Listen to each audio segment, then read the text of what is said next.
Si se quieren sentar, por favor.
Si se quieren sentar, vamos a empezar, por favor.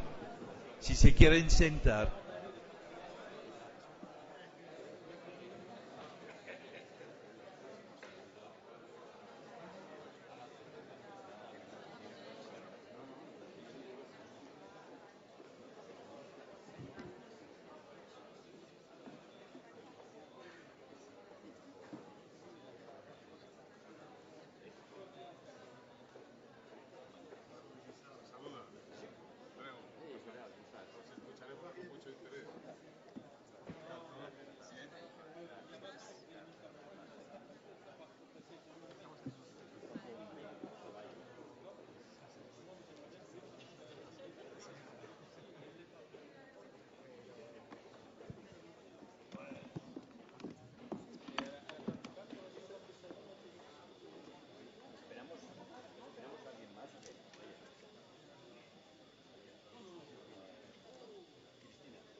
Hola, buenos días.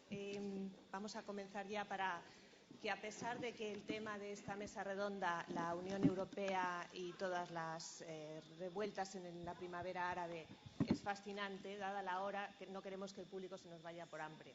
Así que vamos a comenzar. El señor Arístegui se unirá a nosotros en unos momentos, pero quería ya comenzar a presentarles a nuestros ponentes de hoy.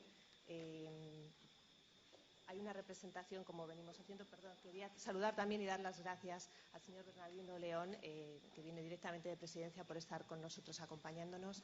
Saben que hubo un cambio de última hora, el señor Moratinos no podía estar con nosotros ahora. Y también quería anunciarles que, dadas las cantidades de preguntas que han llegado y de solicitudes que han llegado para hablar con el representante de los hermanos musulmanes, después de la sesión, él se va a quedar aquí para que aquellos que quieran puedan dirigirse personalmente a hacerle las preguntas oportunas.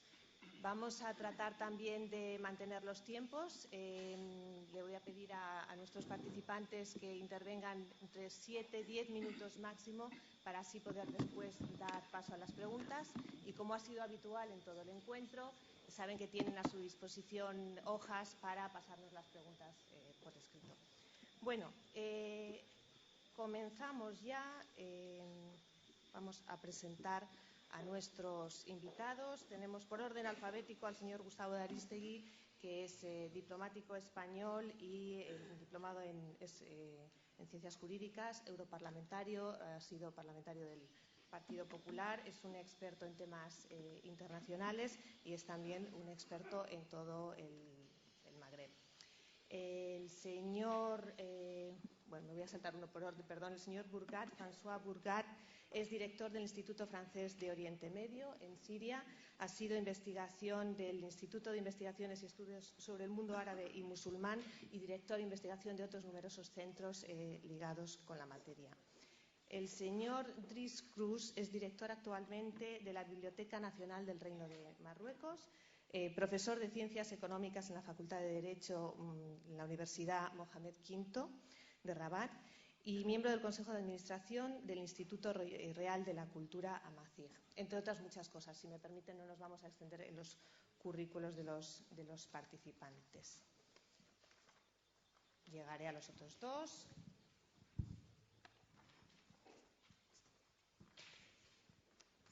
El señor Pascal Boniface es director del Instituto de Investigaciones Científicas de París.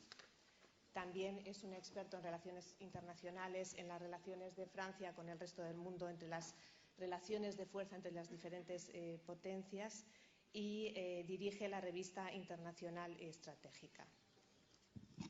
El señor Andreu Claret ha sido durante muchos años director del IEME, una de las instituciones españolas más centrados en este tema, como bien saben todos ustedes, y ahora mismo es director de la Fundación Anna Lindh para el diálogo entre culturas. Es periodista, además, de larga trayectoria y un gran conocedor de este mundo. Y por último, el señor Bernardino León, que nos acompaña, es diplomático español, ha estado en las representaciones españolas en Liberia, Argelia y Grecia, entre otras, también en la representación permanente de la Unión Europea y ahora mismo, como decíamos, está en Moncloa y ha aportado una enorme visión internacional a nuestra política exterior. Empezamos, por favor, por el señor Burgat. Adelante. Merci beaucoup. Merci aux institutions, à l'ambassade de France, à la Casa Árabe et aux individus, aux autres institutions et aux individus qui nous donnent la possibilité de cette rencontre en forme de mission impossible, 7 minutes, mais peut-être 10, m'a-t-on dit, pour convaincre, peut-être parfois à contre-courant. En 2006, je pense, pour le Parlement européen, j'avais essayé d'enfermer l'expérience que j'avais de cette région du monde où je vis depuis 23 ans maintenant, sur le terrain des attentes arabes à l'égard de l'Union européenne, dans une double phrase que je voulais claire et donc un petit peu provocante. J'avais dit le problème de l'Union européenne dans le monde arabe, c'est qu'elle est perçue par des pans entiers de l'opinion publique comme étant de l'Union européenne ou de ses partenaires comme le meilleur ami des deux pires ennemis des populations dans cette région du monde. Le premier ennemi dont nous sommes souvent censés être trop proches, c'était bien sûr l'État hébreu dans ce que ces politiques ont d'inacceptable au regard des règlements internationaux. On ne va pas en parler, ce n'est pas le sujet, mais il faut bien savoir et redire que rien de sérieux ne se fera dans les relations entre l'Union européenne ou de façon bilatérale avec le monde arabe si l'abcès du dysfonctionnement de la régulation institutionnelle du conflit israélo-arabe n'est pas réglé. Et on tourne la page. L'autre ennemi, bien sûr, dont nous étions supposés être trop proches, accusés d'être trop proches, c'était des régimes illégitimes que nous avons envers et contre tout depuis 23 ans pour certains, 30 pour d'autres, soutenus.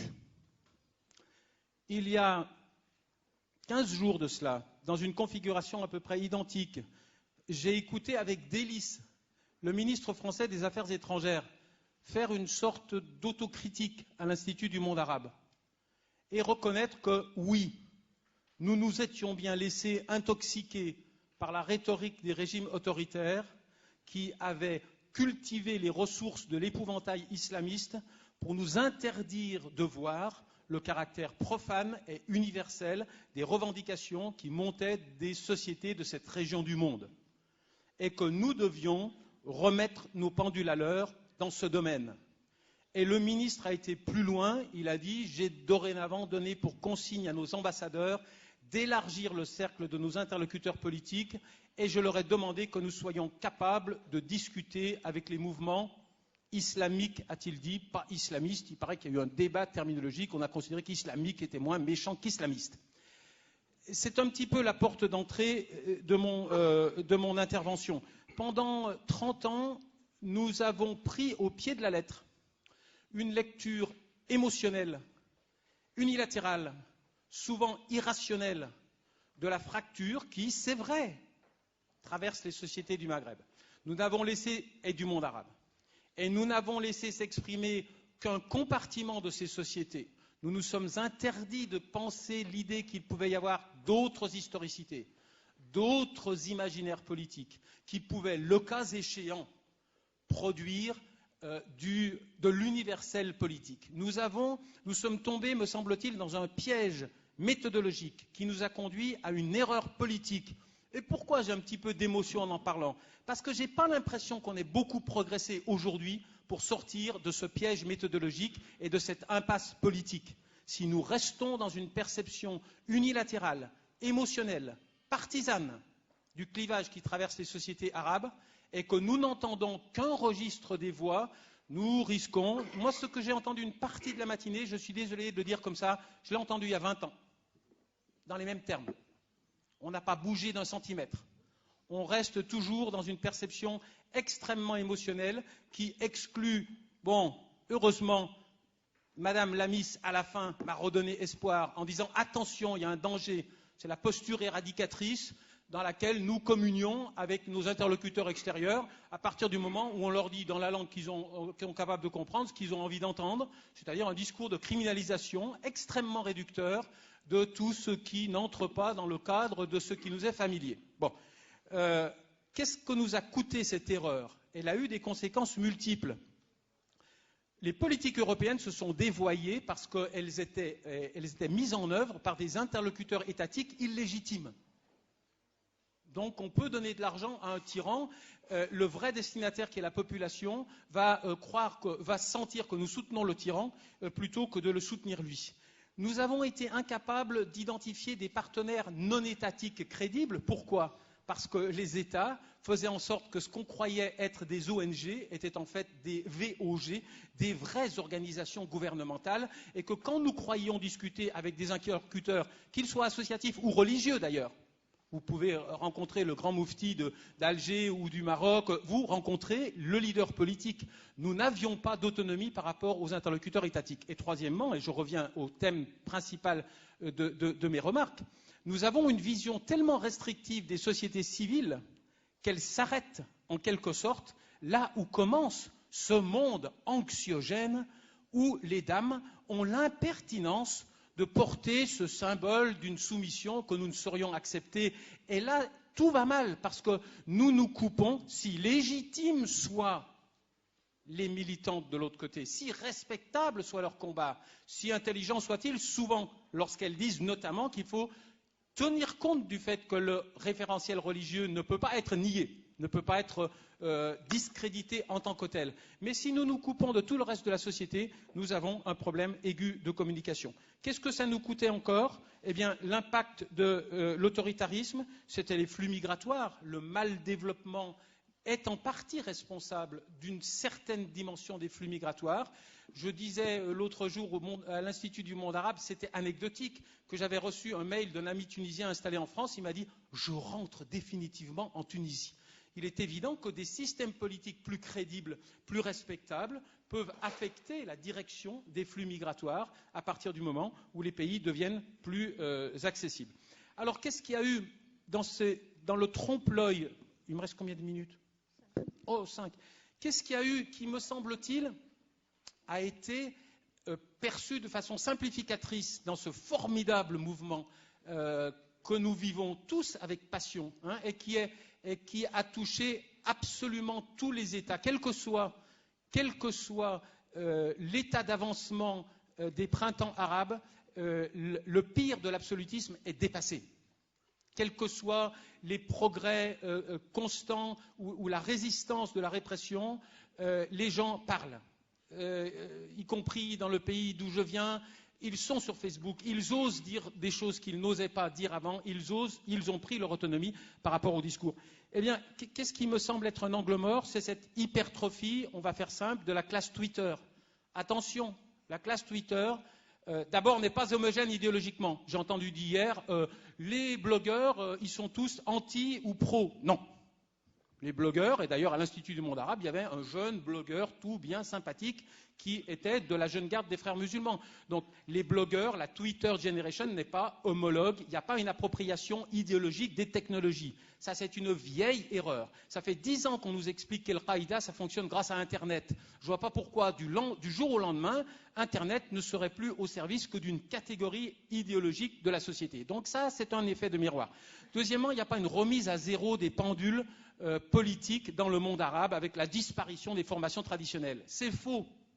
Et si complexe que soit l'exégèse du référendum qui a eu lieu en Égypte, qui est quand même le premier sondage grandeur nature post-révolution, on peut quand même prendre acte du fait que cette nouvelle génération d'opposants n'a pas réussi à mobiliser plus de 22% de la population. Je sais, il y a des raisons, ça a été trop vite, tout ce qu'on veut, mais on voit bien quand même les proportions revenir. On doit donc avoir bien conscience du côté européen que le vieux problème du malentendu méthodologique et politique avec les forces qui ont structuré le champ politique arabe au cours des 20 dernières années va demeurer. En clair, nous devons être capables d'avoir une attitude politique rationnelle à l'égard de ceux qu'on va appeler post-islamistes ou pré-islamistes ou islamistes. Olivier Roy n'est pas là, mais j'aurais aimé quand même lui rappeler une phrase qu'il a écrite noir sur blanc. Plus jamais dans cette région du monde, personne ne votera pour ce courant politique qui n'était pas là à l'heure de la victoire. Désolé, c'est complètement à côté de la plaque, factuellement d'abord. Pour la participation, c'est toute la société qui a participé et au niveau de la prospective élémentaire. Donc je pense que nous allons rester plus que jamais, nous, Européens, en face d'un même défi qui est de faire le tri entre... quelle est l'erreur méthodologique qui a conduit à l'erreur politique? C'est de croire que la dynamique de modernisation politique ou de libéralisation sociale ne pouvait s'exprimer qu'à travers le référentiel de la culture occidentale. Et que la dynamique de réislamisation était antinomique avec la dynamique de modernisation. C'est totalement erroné. Ces deux dynamiques se chevauchent, se superposent, s'instrumentalisent réciproquement. Si on ne comprend pas ça, on va à nouveau, je le crains, et parfois j'ai eu l'impression qu'on était parti dans cette direction aujourd'hui, on va à nouveau la tête dans le mur par incapacité d'identifier des interlocuteurs crédibles, ancrés dans le tissu des sociétés, chez nos partenaires de la rive sud de la Méditerranée. Il faut terminer sur une note consensuelle. En 30 secondes, quels sont les modes d'action qu'on évoque très peu souvent et à laquelle l'Europe pourrait accorder son importance? Eh bien, je vais plaider pour ma paroisse, pour l'Institut français du Proche-Orient, pour l'enseignement de l'arabe comme instrument essentiel qui permet de construire des élites européennes qui n'ont pas ce petit gap entre les imaginaires politiques qui peut se produire lorsqu'il y a un tel caractère unilatéral dans la connaissance de l'autre. Donc un levier d'action relativement facile, peu coûteux et qui peut rapporter gros serait d'accorder plus d'importance dans nos politiques culturelles, non pas seulement à l'enseignement de nos langues au sud de la Méditerranée, mais à accepter l'idée que nous avons beaucoup, beaucoup à apprendre et à gagner en apprenant, nous aussi, la langue de l'autre.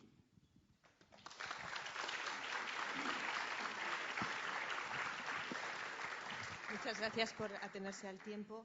Me gustaría después en el debate que profundizáramos un poco si este error político que se ha cometido a lo largo de los últimos 20, 30 años, basado en una falta de entendimiento de nuestros socios al otro lado del Mediterráneo, tiene vías de estar en proceso de ser arreglado con los pasos que está tomando ahora la Unión Europea. Pero para seguir profundizando en los temas de entendimiento cultural, de malos entendidos que han venido ocurriendo a lo largo de todos estos años, Andreu Claret va a hablarnos un poco de ello. Muchas gracias. Buenos días a todos. Lo primero que quiero decir, teniendo en cuenta que llevo ya unos años en este negocio euro-mediterráneo, y que ahora vivo en Alejandría, en Egipto, un poco lejos de aquí, es que estoy muy agradablemente sorprendido por la cantidad de gente que hay en este acto. Ayer había más de 600 personas, hoy 200, 300.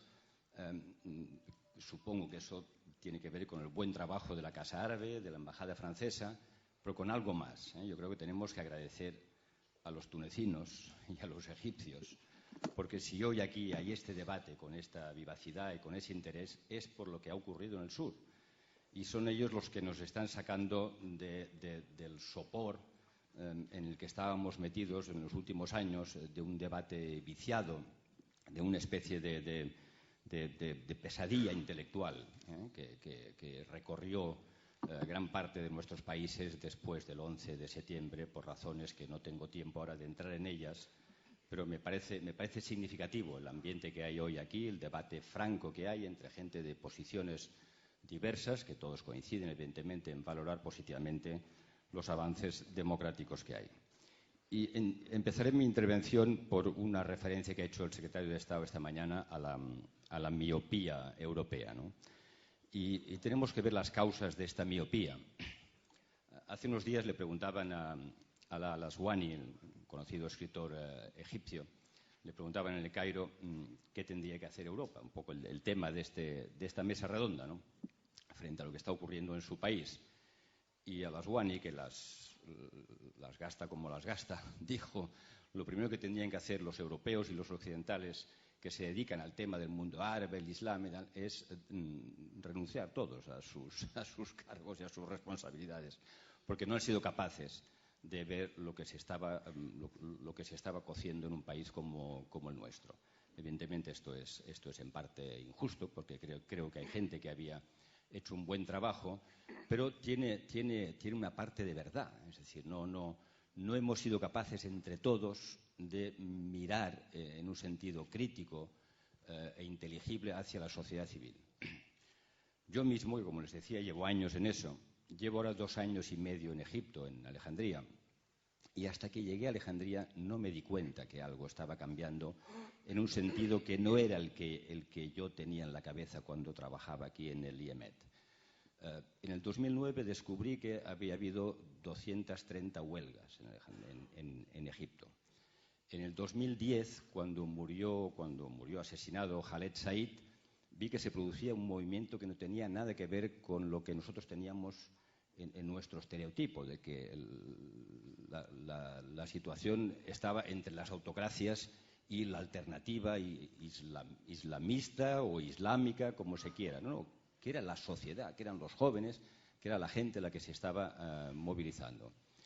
Y me parece que esa reflexión la hicimos además en la Fundación Annalyn, porque tuvimos la oportunidad de desarrollar una encuesta en 13 países del espacio euromediterráneo, entre ellos muchos países del sur, con 13.000 personas, y ahí descubrimos una cosa que es fundamental, que es que lo que nos separa no son los valores, lo que nos separa son las percepciones que unos tenemos de los otros. Y que lo que existe no es el famoso clash de civilizaciones, sino que lo que existía es un tremendo clash de ignorancia mutua entre el norte y el sur del Mediterráneo. Y a mí me parece que una de las consecuencias, no la menor, muy positiva de lo que está ocurriendo, es que eso puede de verdad abrir ahora un cambio en las percepciones entre el norte y el sur del Mediterráneo. Puede abrir las sociedades del sur a lo que es la democracia en los países europeos, y espero que abra también en las sociedades europeas a una visión distinta de lo que está ocurriendo en el sur. Y la conclusión de esa primera, digamos, reflexión es que también ahora, para el futuro, hay que seguir mirando mucho más a la sociedad civil. No miremos solo lo que está ocurriendo. Está bien el debate que hemos tenido esta mañana sobre el ejército en Egipto, los hermanos musulmanes, los poderes, lo que llamábamos en España en su tiempo los poderes fácticos. Pero miremos a la sociedad civil, a las transformaciones que están ocurriendo en la sociedad civil, porque esas son las que nos permitirán acertar en el tipo de acciones que hay que llevar a cabo y que Europa tiene que llevar a cabo para ayudar a esos países en el futuro. ¿Qué tiene que hacer Europa? Yo lo diré en 4 puntos muy telegráficos. El primero, lógicamente, apoyar esos procesos abiertos para garantizar la consolidación de la democracia en Egipto, en Túnez y en los países en los países que siguen. En algunos casos son revoluciones, en algunos casos son procesos de reformas, como en Marruecos, en otros casos son procesos más conflictivos, pero yo creo que España y Europa tiene que meterse en esa dirección. Y yo he pensado muchas veces cuando estaba en Alejandría durante los famosos 18 días, pensé mucho en la transición española. Es verdad que son contextos muy diferentes, pero no tanto, porque si vemos cuáles eran los desafíos de España en el año 77 y cuáles son los desafíos de esos países hoy, en grados distintos, son la economía y la creación de empleo, son la institucionalización de un régimen democrático con una falta de experiencia importante, y son la consolidación de una sociedad civil que haga de contrapeso al sistema político que se ponga. Y me parece que, evidentemente, en una lógica distinta, me parece que esos son también los desafíos que tiene un país como Egipto. Y creo que Europa, tanto en su política bilateral como en su política multilateral, debe ayudar en esos tres planos. Evidentemente, la economía es esencial. Evidentemente, ayudar ahora a los procesos electorales es también muy importante, y consolidar la sociedad civil también, ¿no? Y debe hacerlo, yo diría que Europa debe de introducir ahora lo que yo llamaría una condicionalidad positiva. En el proceso de Barcelona y el Euromed ya había una cierta condicionalidad, pero era negativa. No ayudaremos a aquellos que se quedan rezagados. Yo creo que hay que transformar eso ahora en una acción positiva, y hay que aumentar la geometría variable de todo el dispositivo que tiene la Unión Europea, y hay que ayudar de una manera decidida con los útiles que ya tenemos, pero a una dimensión que no tiene nada que ver con lo que hemos hecho últimamente, los países que den un paso hacia la democracia. La segunda idea es que, aun siendo muy importante esto, siendo muy importante los fondos, las ayudas, ¿no?, la creación de un banco, me parece que no es suficiente. Y aquí también conviene recordar la transición española. ¿Por qué la transición española fue un éxito, incluso es vista ahora como un modelo? Entre otras cosas porque los españoles, para superar las dificultades de la transición, que eran enormes, porque ahora hay que recordar lo que era el paro del año 77, lo que eran las dificultades de rehacer el sector industrial, en fin, etcétera, etcétera, teníamos una perspectiva, que es la perspectiva europea. Y sin esa perspectiva europea, la transición española no hubiera sido lo que fue. Los países del sur no tienen una perspectiva europea, pero necesitan una perspectiva. Solos no van a resolver los problemas. Egipto no va a poder resolver solo los problemas ingentes que tiene, económicos, sociales. Y necesita una perspectiva. ¿Cuál es esta perspectiva? Esta perspectiva no hay otra que un tipo de asociación, de unión, llámese como se quiera, con Europa, que es el continente próximo a esos países. Y, por lo tanto, a mí me parece que hoy es más importante que nunca que la Unión Europea, a través de lo que llamamos el partenariado, la Unión por el Mediterráneo, se llame como se quiera, ofrezca a estos países una perspectiva de largo alcance, de tal manera que, para afrontar las dificultades que necesariamente tendrán que atravesar, sepan que, una vez superadas esas dificultades, hay un horizonte, y ese horizonte es engancharse de algún modo al tren europeo. Y terminaré por dos cuestiones. Una, la sociedad civil. Me parece esencial. Y yo quiero hacer un llamamiento, por así decirlo, a la sociedad civil española, que está aquí muy representada, para que se involucre más en el trabajo con la sociedad civil egipcia. España tiene una buena tradición con Marruecos, con algunos países del Magreb, pero la sociedad civil española está muy poco presente en Egipto. Y a mí me parece que es fundamental, que en Egipto hay un potencial enorme en estos momentos, hay un gran interés, hay un gran cariño, déjenmelo decir así, por España, y por lo tanto hay unas enormes posibilidades, se abren hoy unas enormes posibilidades de trabajo con la sociedad civil egipcia. La Fundación Al-Ain, evidentemente, se va a involucrar en eso, pero me parece que todo el mundo tiene que involucrarse, las universidades, los poderes locales, las ONGs, tienen que trabajar con los egipcios. Y termino con un concepto que hay en el título de nuestra conferencia, donde se habla de nuevo, si no recuerdo mal, nuevo orden mediterráneo o algo así, ¿no? No tenemos todavía un nuevo orden mediterráneo. No hay que tampoco ser tan optimistas. Yo creo que se abren las posibilidades ahora de construir un nuevo orden mediterráneo. Pues no lo tenemos en absoluto. ¿Y cuál es el principal desafío para eso? Para mí el principal desafío es evitar la divergencia que yo veo entre lo que pasa en el sur y lo que pasa en el norte. Yo veo actualmente una divergencia. Veo un sur que se abre, veo un sur que se interroga sobre su futuro, un sur dinámico, un sur joven, un sur donde la gente incluso se ríe, si me permiten la expresión, y veo un norte, veo una Europa en la que ahora no vivo y voy cada 2 por 3, una Europa que está enzarzada en sus problemas, sus líos, sus tendencias populistas, su reacción negativa respecto a su propia diversidad. Y me parece que eso constituye una divergencia. Es decir, lo que acaba de pasar en Holanda, en Finlandia, o algunos debates en Alemania, o lo que pasa incluso en Francia, por hablar de un país más cercano, pues está en divergencia con lo que está pasando en el sur. Y si no conseguimos transformar esa divergencia en una convergencia, yo creo que no encontraremos una solución a los desafíos que están planteados. Muchas gracias.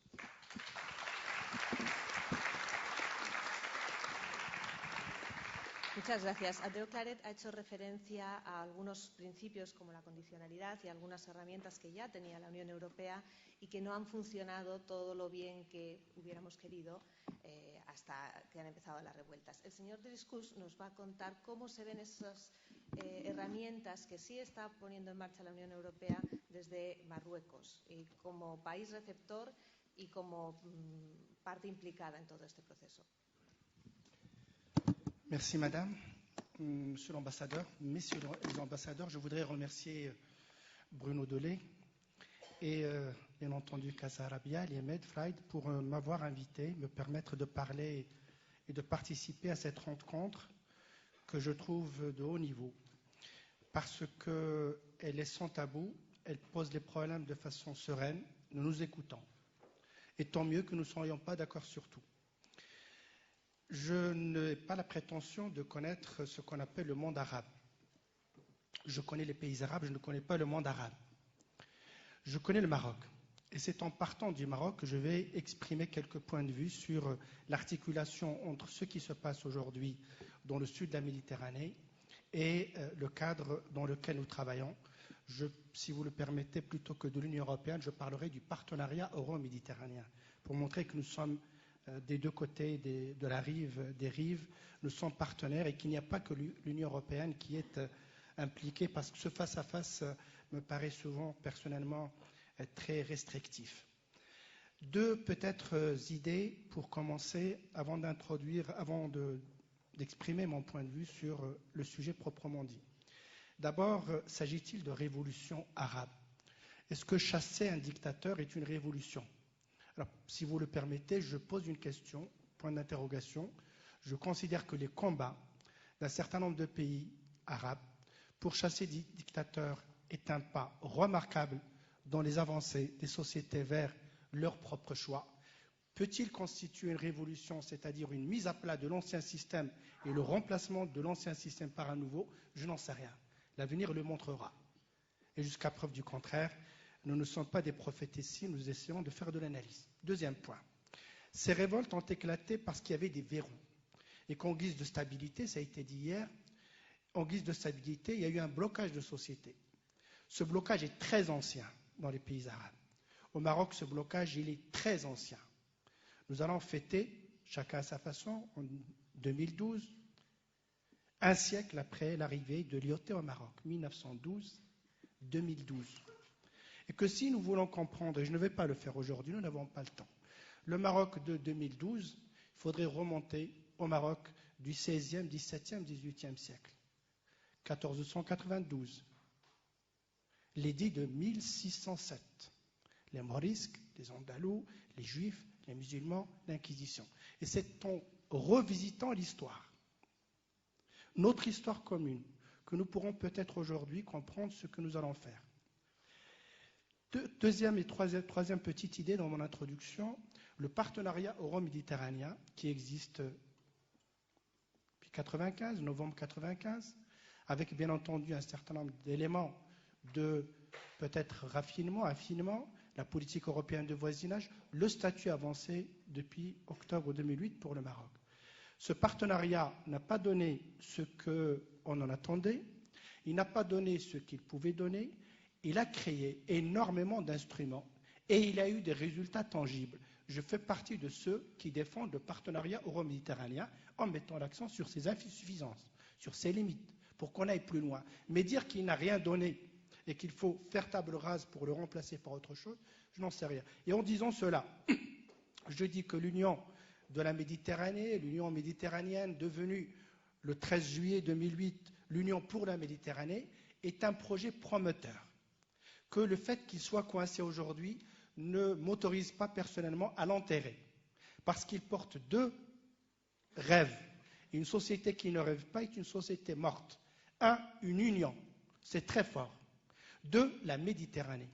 Et c'est pour cela que toute mon analyse s'articule non pas autour du monde arabe et du monde européen, du monde occidental et du monde musulman, mais autour de la Méditerranée, particulièrement en donnant des exemples sur le Maroc que je connais le plus. Que peut faire l'Union européenne avec le Maroc, et particulièrement le Sud, mais particulièrement le Maroc, dans le cadre de ce projet euro-méditerranéen? 6 petits points, madame, si vous le permettez, rapidement. La première, comment peut-on, en tant qu'Européens, mais aussi en tant que Maghrébins, considérer qu'il est temps que les valeurs accompagnent les intérêts? Le problème de la mondialisation et le problème de la relation de l'Europe avec le sud de la Méditerranée, c'est que souvent, effectivement, les intérêts commerciaux, les intérêts sécuritaires, les intérêts conjoncturels, les intérêts immédiats ont primé sur les valeurs à long terme. Ma proposition, c'est de considérer que sans les valeurs, nous n'avons pas le droit de privilégier les intérêts. Comment peut-on concilier les deux? Chaque fois qu'il y a les intérêts, il faut qu'on implique les valeurs.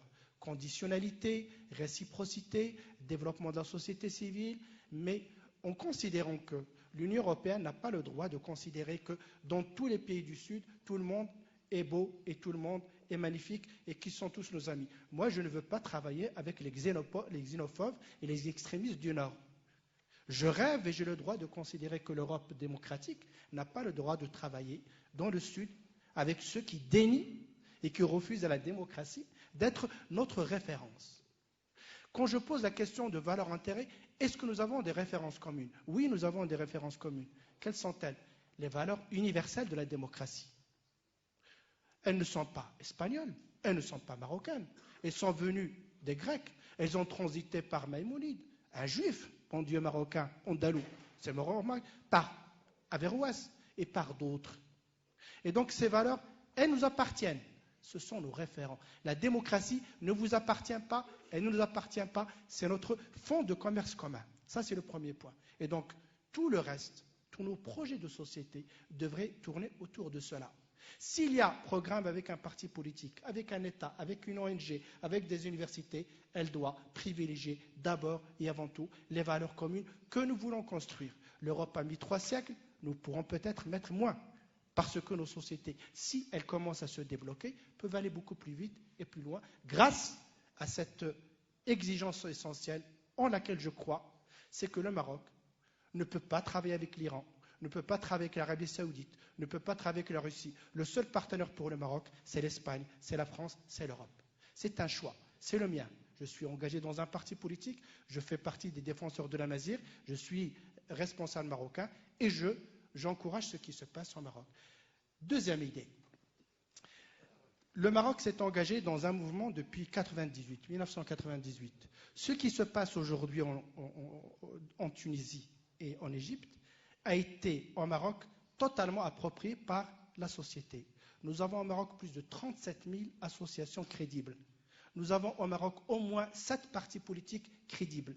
Nous avons au Maroc des mouvements qui sont descendus dans la rue le 20 février.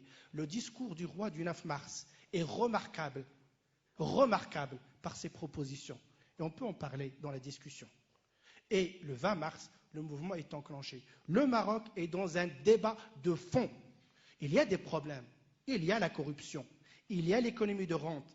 Mais il y a une liberté essentielle au Maroc. Moi qui vous parle, je suis membre de la Mazir. La Mazir s'enseigne au Maroc. depuis 2004, avec Tifinagh. Moi, je dis je suis marocain, je ne suis pas arabe, moi.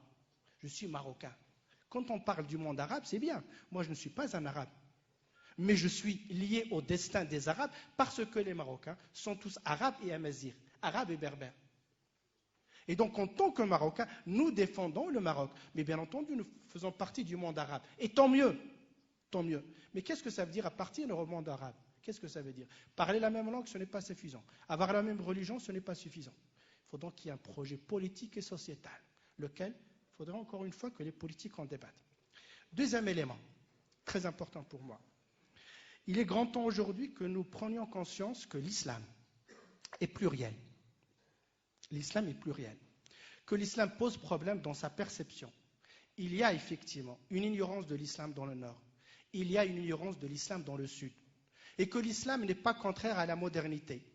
Et qu'il est grand temps pour nous d'investir l'islam et de ne pas laisser l'islam entre les mains des intégristes. L'islam nous appartient tous, à condition de considérer qu'il n'y a pas de pratique de l'islam sans la liberté.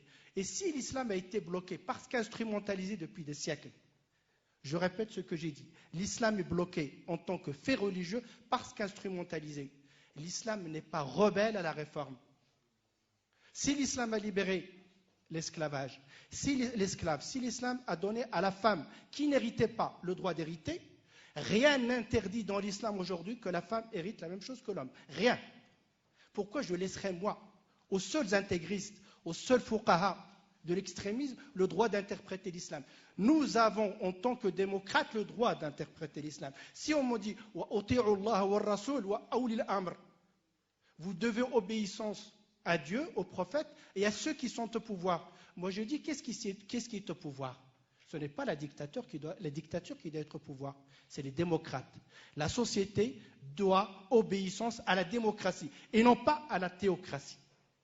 Donc le droit d'interpréter, d'investir pour que l'islam s'adapte à la modernité. L'islam n'est pas rebelle à la modernité. Si certains musulmans le sont, c'est leur problème. Et donc nous, dans le Sud, nous avons aussi le droit de provoquer le débat.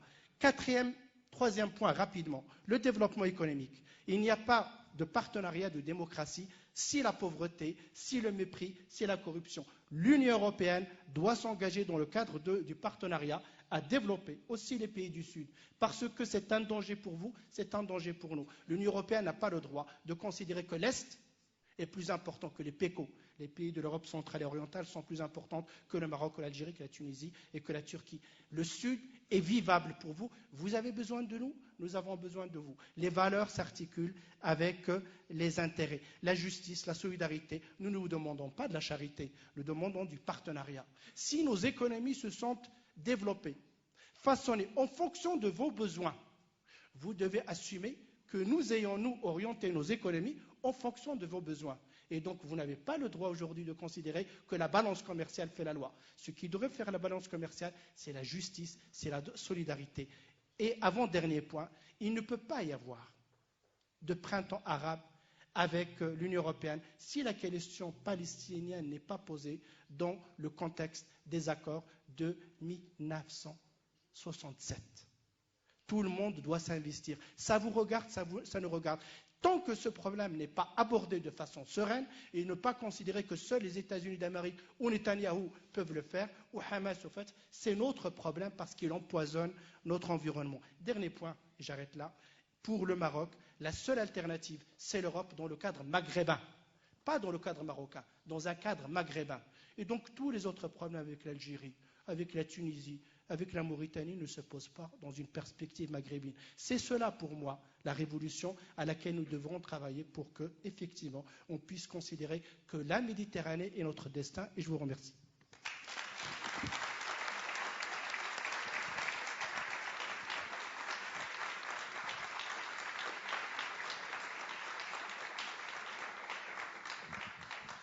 Muchas gracias. También nos gustaría saber después si ese camino hacia una integración magrebí puede tener como modelo los pasos que ya ha tomado la Unión Europea, como sí lo tienen en otros procesos de integración que están teniendo lugar en otras partes del mundo.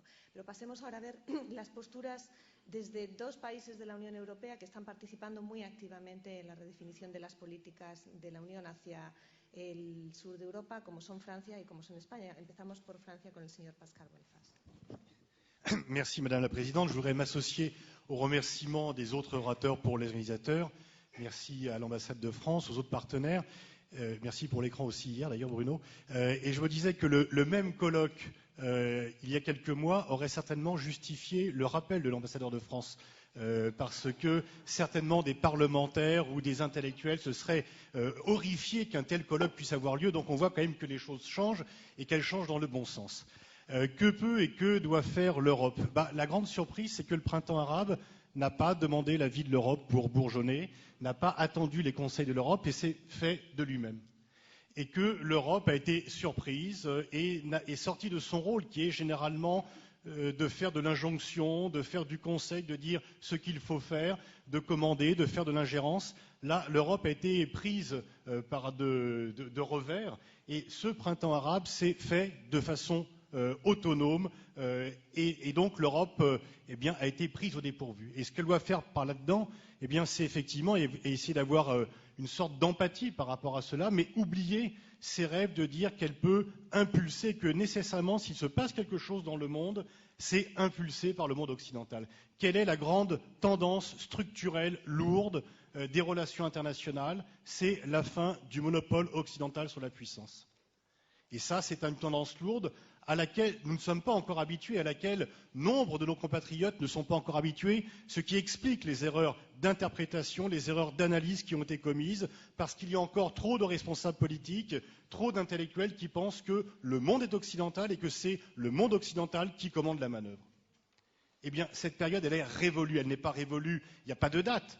Parce qu'on ne peut pas dater du 9 novembre ou du 11 septembre ce changement. C'est un changement structurel lourd qui est né depuis déjà assez longtemps et qui se continue. Il faut que nous, les Européens, nous les Occidentaux, nous nous habituions à cette tendance. Sinon, nous allons accélérer notre propre destin. Si nous continuons à penser le monde comme en 1914, lorsque le monde était européen, eh bien, la part relative de l'Europe va encore diminuer plus relativement. Le fait que les autres pays émergent, et pas seulement les BRIC, il y a une 60aine de pays qui sont des pays émergents, n'est pas forcément une mauvaise nouvelle pour les anciennes puissances industrielles, pour les pays occidentaux, il faut simplement qu'on s'y adapte. Que peut faire et que doit faire l'Europe ? Déjà être cohérente. Être cohérente. On dit souvent, combien de fois n'a-t-on pas entendu, ils ne partagent pas nos valeurs. Non, ce qu'ils ne partagent pas, c'est l'application sélective de nos valeurs. C'est le fait de dire les choses et les appliquer, de dire la démocratie, de l'amener par la guerre, comme en 2003, ou de demander que la démocratie soit partout au Proche-Orient, et quand un peuple vote, on refuse le vote, comme nous l'avons fait en Palestine en 2006. On ne peut pas prôner la démocratie et exiger que les résultats aillent dans tel ou tel sens, parce que nous pensons qu'il y a des gens qui sont fréquentables et des gens qui ne le sont pas. Et s'il y a eu un printemps arabe, eh bien, ça a permis au moins un dégel de la pensée européenne. Depuis 10, 20, 30 ans peut-être, dès que l'on prononce le mot islam, eh bien, les cerveaux se ferment. Tu parlais de Lyotet, Lyotet avait cette formule, quand j'entends les talons claquer, je vois les cerveaux se fermer. Eh bien, en France et dans trop de pays occidentaux, lorsque l'on prononce le mot islam, les cerveaux se ferment. Et on marche par slogan. Quand je pense qu'on a pu, en France, pays censé être cartésien, pays censé avoir fourni les meilleurs intellectuels au monde, développer ce concept creux, stupide d'islamo-fascisme, qui n'a vraiment aucun sens. Il suffit de réfléchir 2 secondes pour montrer l'inanité, le caractère creux de ce concept qui d'ailleurs de temps en temps était remplacé par l'islamo-gauchisme. Il faudrait choisir. Et donc effectivement, cela a été dit, l'islam est pluriel, on l'a enfermé dans une catégorie. Musulmans égale islamistes, islamistes égale radicaux, radicaux égale terroristes. Et sous ce vocable d'islamo-fascisme, on est venu enfermer la pensée, on nous a empêchés de réfléchir. Il y avait le terrorisme d'un côté et le terrorisme intellectuel de l'autre. Les deux se nourrissaient d'ailleurs mutuellement, et pendant des années, il était impossible d'avoir un raisonnement parce que, et François en est un bon exemple, dès que l'on travaillait sur un sujet, on était censé, combien de fois j'ai entendu, il est prisonnier de son sujet. Et donc, vouloir connaître un phénomène, vouloir connaître une société était déjà suspect.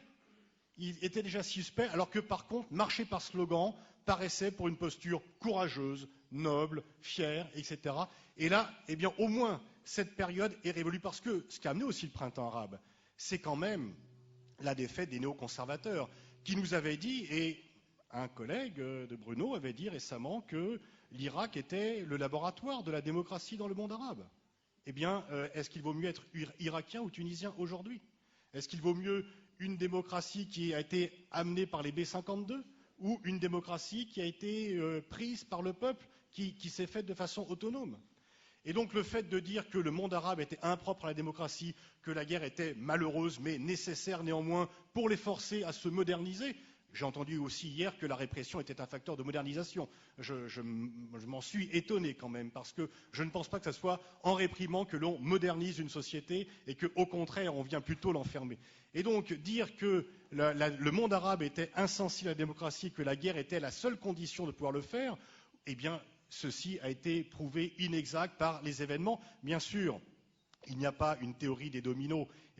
Tous les régimes arabes ne vont pas tomber. On fait une fausse analogie avec ce qui s'est passé en Europe de l'Est en 89, parce que là, il y avait un facteur unique, la mainmise soviétique, et les différents pays arabes vont à des rythmes différents. Là aussi, il y a une facilité à mettre tout le monde dans un même bloc, le Maghreb, les pays arabes, et comme si tout allait. Mais l'autre grande erreur d'analyse par rapport à l'islam, c'est dire, ah, mais dès que l'islam est présent, c'est la dictature. Et donc les islamistes participent aux élections, et ensuite ils établissent une dictature. Une fois encore, on réfléchit aux effets, jamais aux causes. Et ceci est par analogie avec ce qui s'est passé en Iran, où effectivement, la jeune démocratie iranienne, après avoir renversé le Shah, est devenue une dictature. On oublie toujours pourquoi le régime des ayatollahs a pu s'établir et a pu durer et a pu établir cette répression. C'est qu'il y avait quand même l'Irak, avec le soutien des pays occidentaux et avec le soutien des pays arabes, lui a fait la guerre. Lorsque les Français ont fait leur révolution et que la patrie était en danger, on a fait la terreur. Et donc instaurer un régime répressif est toujours plus facile et toujours en fait le résultat d'un pays qui est menacé. Et d'ailleurs pourquoi il y a eu ce printemps arabe et qu'en 2009 l'Iran n'a pas pu réussir sa révolution, c'est que la menace extérieure a été instrumentalisée, mais elle existe en même temps pour que le sentiment patriotique l'emporte sur le sentiment de liberté, etc. Et d'ailleurs, je note qu'au tout départ, qu'ont fait Ben Ali, qu'ont fait Moubarak, ils ont dit attention, il y a une menace extérieure et donc il faut rester auprès du régime. À chaque fois, c'est par la menace extérieure que l'on essaye de justifier la répression. Alors l'Europe doit être cohérente, bien sûr, et là, je dois dire qu'en termes d'immigration, le message qui est envoyé n'est pas le bon. On ne peut pas se réjouir du printemps arabe et dire ah, attention, il y a plein de Tunisiens qui sont à 20 000.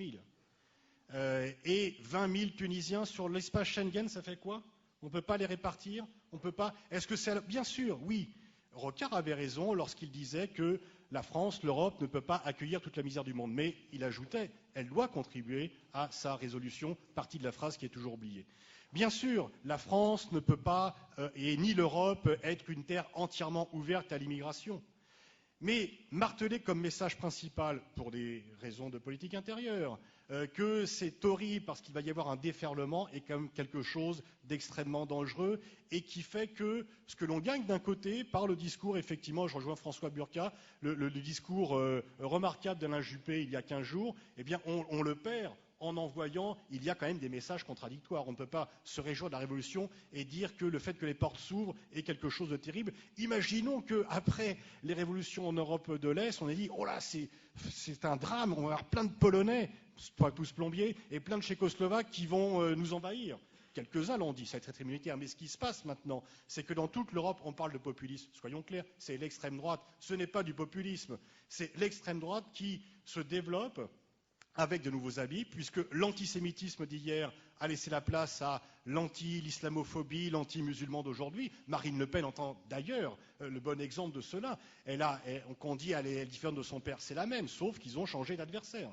Et que, sous couvert de laïcité, le terme de laïcité a été trop souvent employé pour développer des sentiments racistes, mais sous un jour présentable, sous un jour sur lequel il est noble d'être laïque et, bien sûr, être raciste, non. Pour moi, la laïcité, ce n'est pas l'agressivité par rapport aux autres religions. Je suis personnellement agnostique, je respecte les chrétiens, les musulmans, et je n'ai pas une vision de la laïcité comme étant l'hostilité aux autres.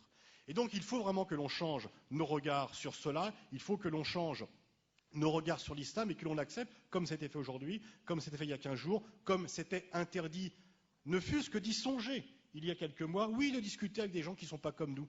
Parce que, est-ce que s'il y a des mouvements musulmans très divers, et l'islam est pluriel, ça a été dit, je n'y reviens pas, les mouvements musulmans ne peuvent pas être réduits à une seule catégorie, mais en tous les cas, que faire? Est-ce que l'on pense vraiment que c'est par la répression, et la seule répression, que si on n'est pas d'accord avec eux, on va s'en débarrasser? Dans quel pays la répression a fait éteindre un mouvement qui a ses racines aussi profondes dans un peuple? Jamais, nulle part. Au contraire, la répression ne fait que développer et radicaliser. Et donc c'est une politique qui se nourrit de son échec, parce que vous prenez un musulman, vous le réprimez, vous en faites finalement, vous allez créer du radicalisme, et ensuite vous allez dire, attention, il y a des radicaux. Donc vous voyez qu'on a raison de réprimer, et la répression se nourrit d'elle-même, c'est une politique qui se nourrit de son échec. Et un mot en fait, si l'Europe doit faire quelque chose, en septembre, qu'elle soit un peu cohérente, effectivement, et qu'elle reconnaisse l'État palestinien pour montrer que sur la démocratie, sur le droit des peuples à disposer d'eux-mêmes, on n'a pas là non plus une vision partielle et qu'on ne s'interdit pas des choses qui sont contraires aux valeurs que l'on dit vouloir promouvoir par ailleurs.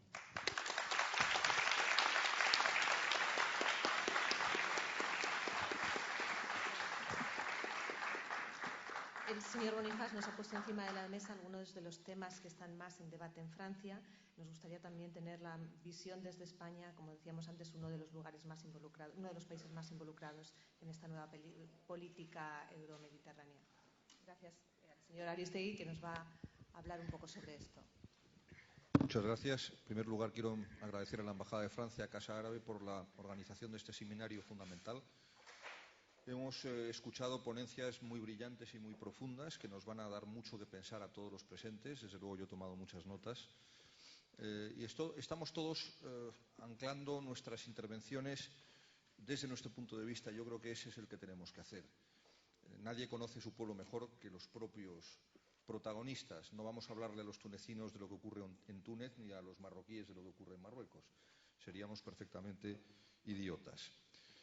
Yo creo que en Europa tenemos una tendencia últimamente al análisis a brocha gorda.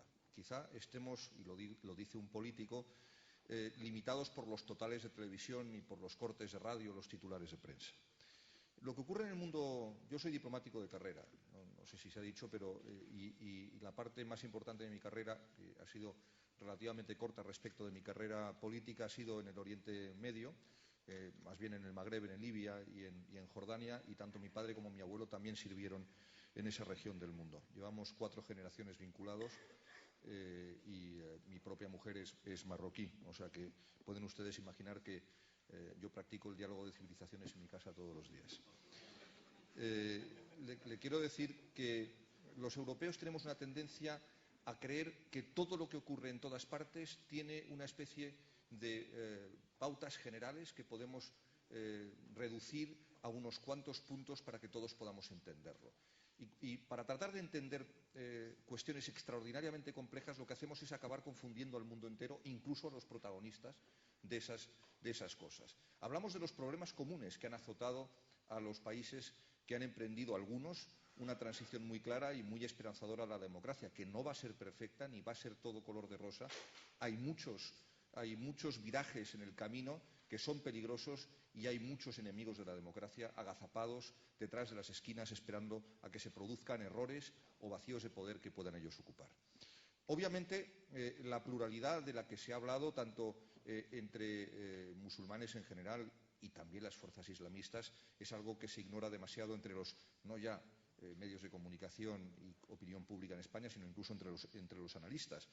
Pero no cabe duda de que también el exceso de optimismo que en algunos análisis estamos viendo en Francia, en Alemania, en España, son también bastante irresponsables. Porque pensar que todo va a terminar perfecto es tanto como creer que la obra humana es sin fallo, y no es así.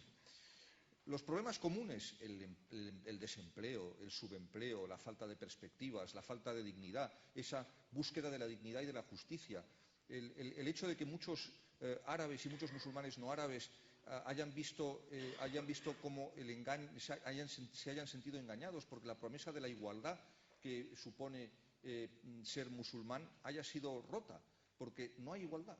Es decir, no es verdad.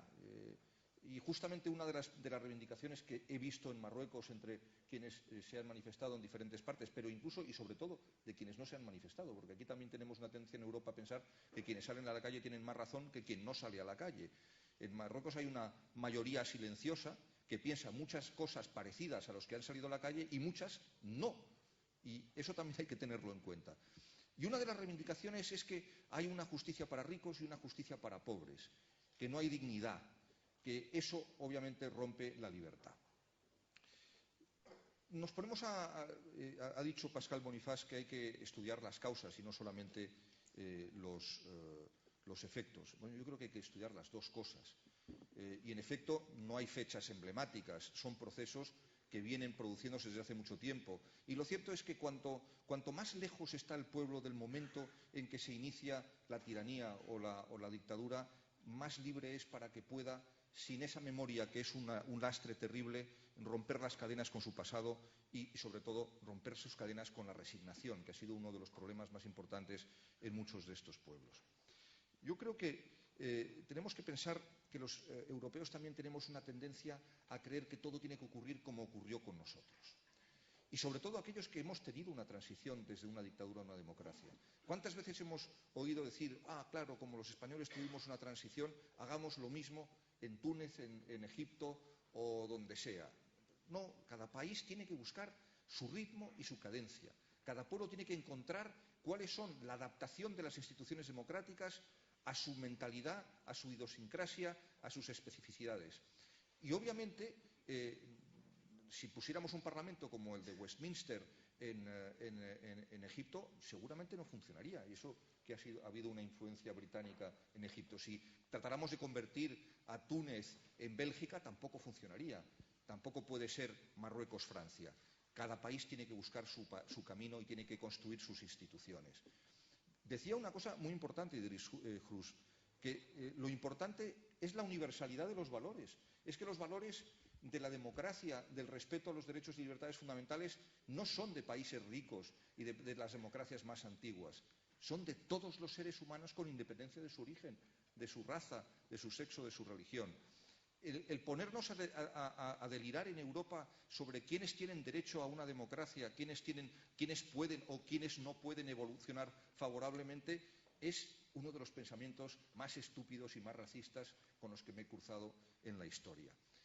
Yo recuerdo ahora las teorías de algunos anglosajones del siglo XIX, espero que no ofendan a nadie con esto, que hablaban de la superioridad de ciertos pueblos sobre otros y justificaban el colonialismo.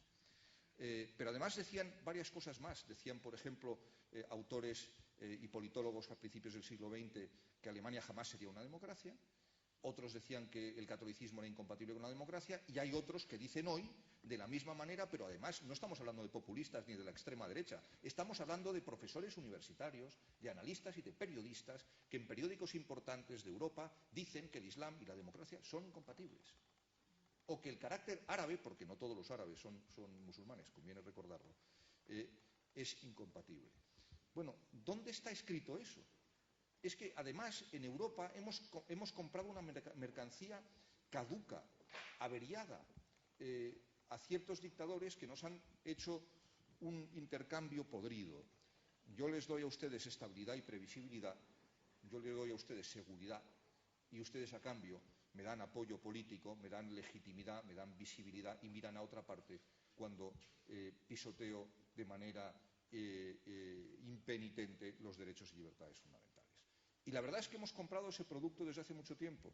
Y como los europeos últimamente hemos hecho esta creación de la política exterior de seguridad común con unos instrumentos insuficientes y con unos protagonistas que yo no creo que están a la altura de las circunstancias, si me lo permiten ustedes, aunque ese sería un debate distinto, hemos estado ausentes de algo que ha ocurrido a muy pocos kilómetros de nuestras costas y de nuestras fronteras, en nuestros vecinos. Hemos estado ausentes de la predicción, del análisis, y hemos estado ausentes también de la amistad, de la empatía, con quienes han sufrido durante mucho tiempo y que han roto las cadenas con la tiranía.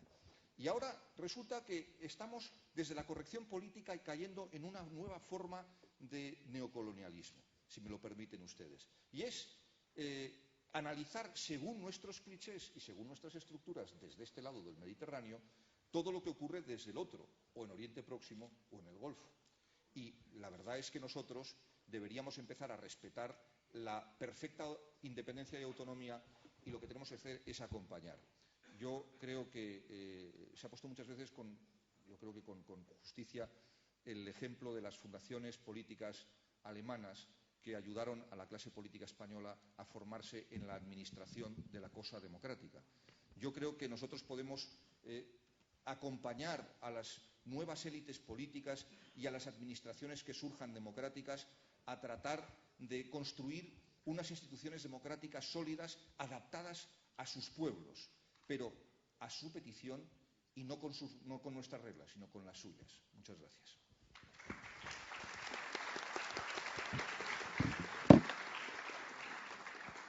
Muchas gracias, señor Aristegui. El señor Bernardino León nos va a ofrecer las palabras de clausura de este encuentro, así que vamos a tener ahora unos minutos para el debate con las preguntas que nos han pasado, con las que lleguen y con las que vayan surgiendo de la conversación.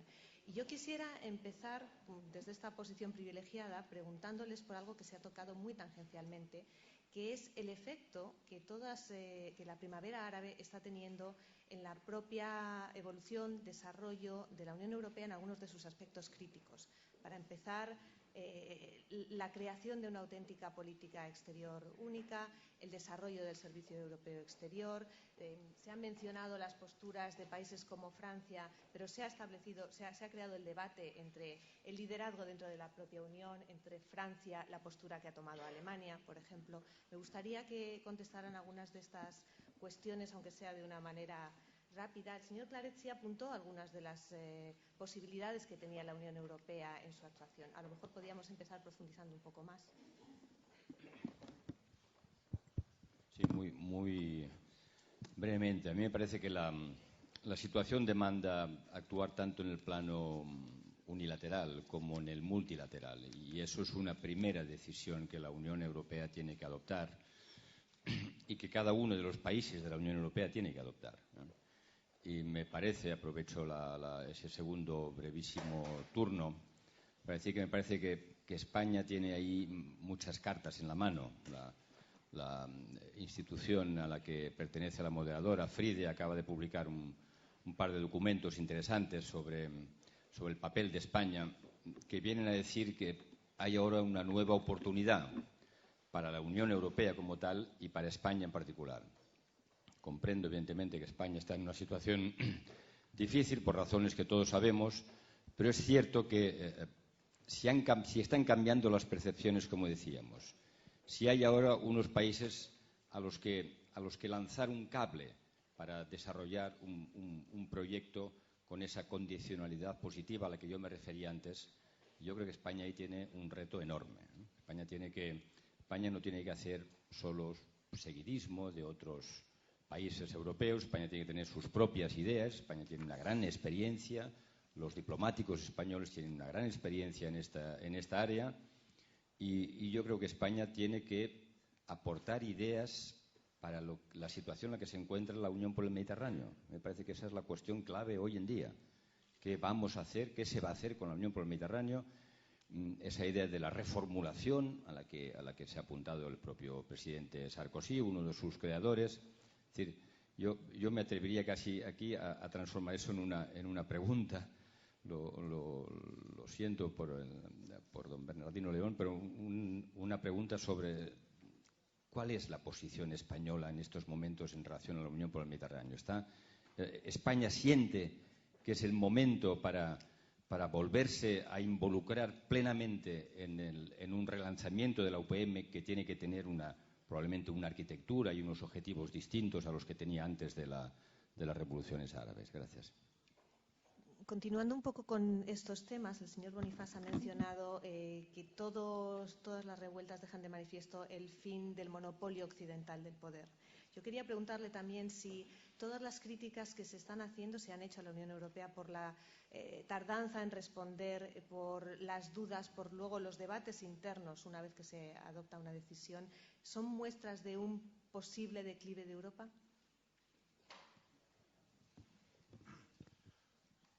Non, je ne pense pas que ce retard soit dû à un déclin de l'Europe. Il est dû à une myopie intellectuelle, une myopie stratégique qui fait qu'on ne voulait pas voir, on était aveuglé et que, au nom de la lutte contre l'islamisme, on soutenait des dictatures, comme d'ailleurs dans une autre période des relations internationales, au nom de la lutte contre le communisme, on défendait Pinochet, Mobutu, le régime d'apartheid en Afrique du Sud. Or, on a bien vu dans le passé que c'est certainement pas ni Pinochet, ni Mobutu, ni le régime de l'apartheid qui a fait tomber le communisme, mais Gorbatchev, la transparence, l'ostpolitique, et donc le contact, le dialogue.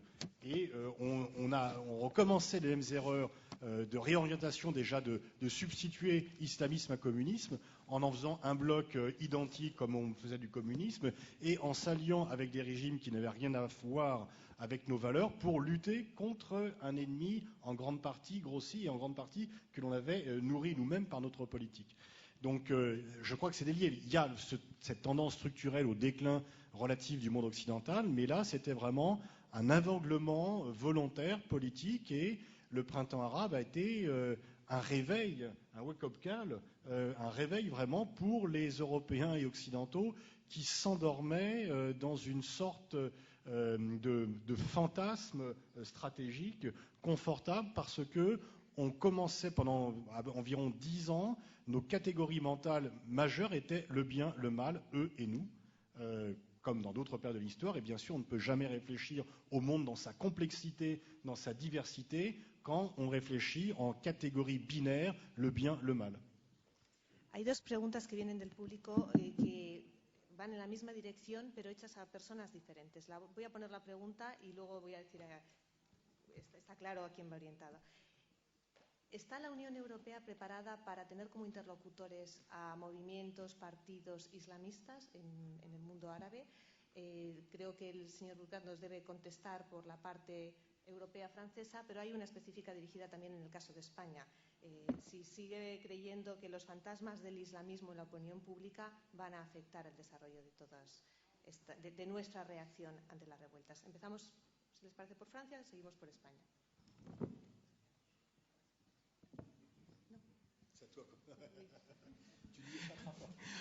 Merci.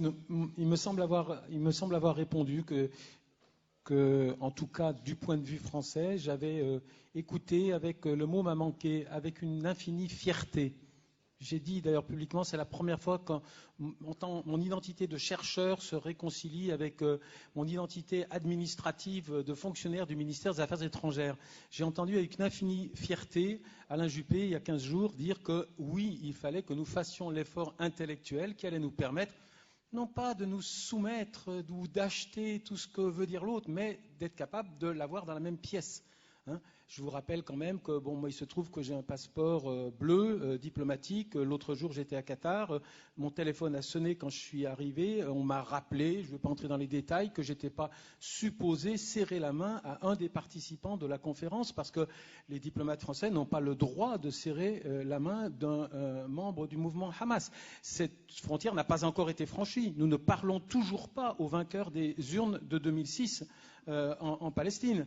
Mais nous sommes prêts. Bon, c'est une parole officielle du ministre. Il semble que la diplomatie française soit désormais prête à échanger. Et le ministre a eu des paroles très familières. Un de ses interlocuteurs islamistes dans la salle a dit « Nous allons vous surprendre ». Et le ministre a dit « Chiche, surprenez-nous. Venez, nous allons parler de ce que représente pour vous et pour nous la notion de laïcité ». Et je dois dire que cette atmosphère était assez réconfortante. Donc de ce point de vue-là, il me semble, oui, que la diplomatie française, même si encore une fois, les signaux qui sont adressés sont très paradoxaux, parce qu'à l'intérieur du territoire français, on a des signaux un petit peu crispés dans notre relation avec la religion musulmane d'une façon générale. Mais s'agissant de la politique arabe de la France dans l'Europe, il semblerait qu'une étape ait été franchie.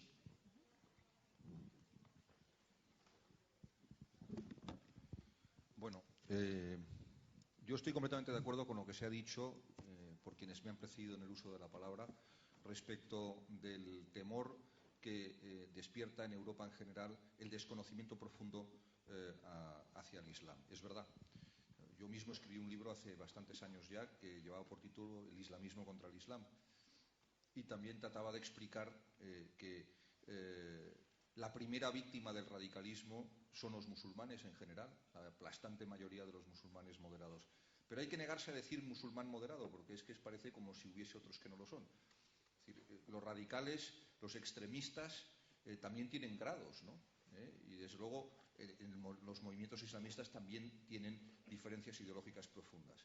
Yo creo que hay unas reglas muy claras que tienen que poner los propios países que se conviertan en democracias sólidas, que son el pleno respeto a los derechos y libertades fundamentales, el respeto a los principios básicos de cualquier democracia, de separación de poderes, de pluralismo, de tolerancia y de alternancia.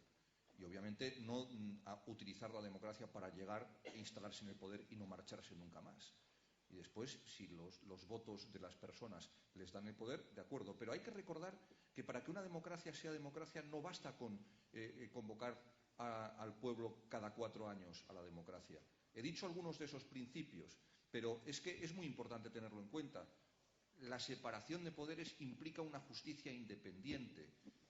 El principio de igualdad entre todos también es un principio de la democracia. Esos son los límites muy claros.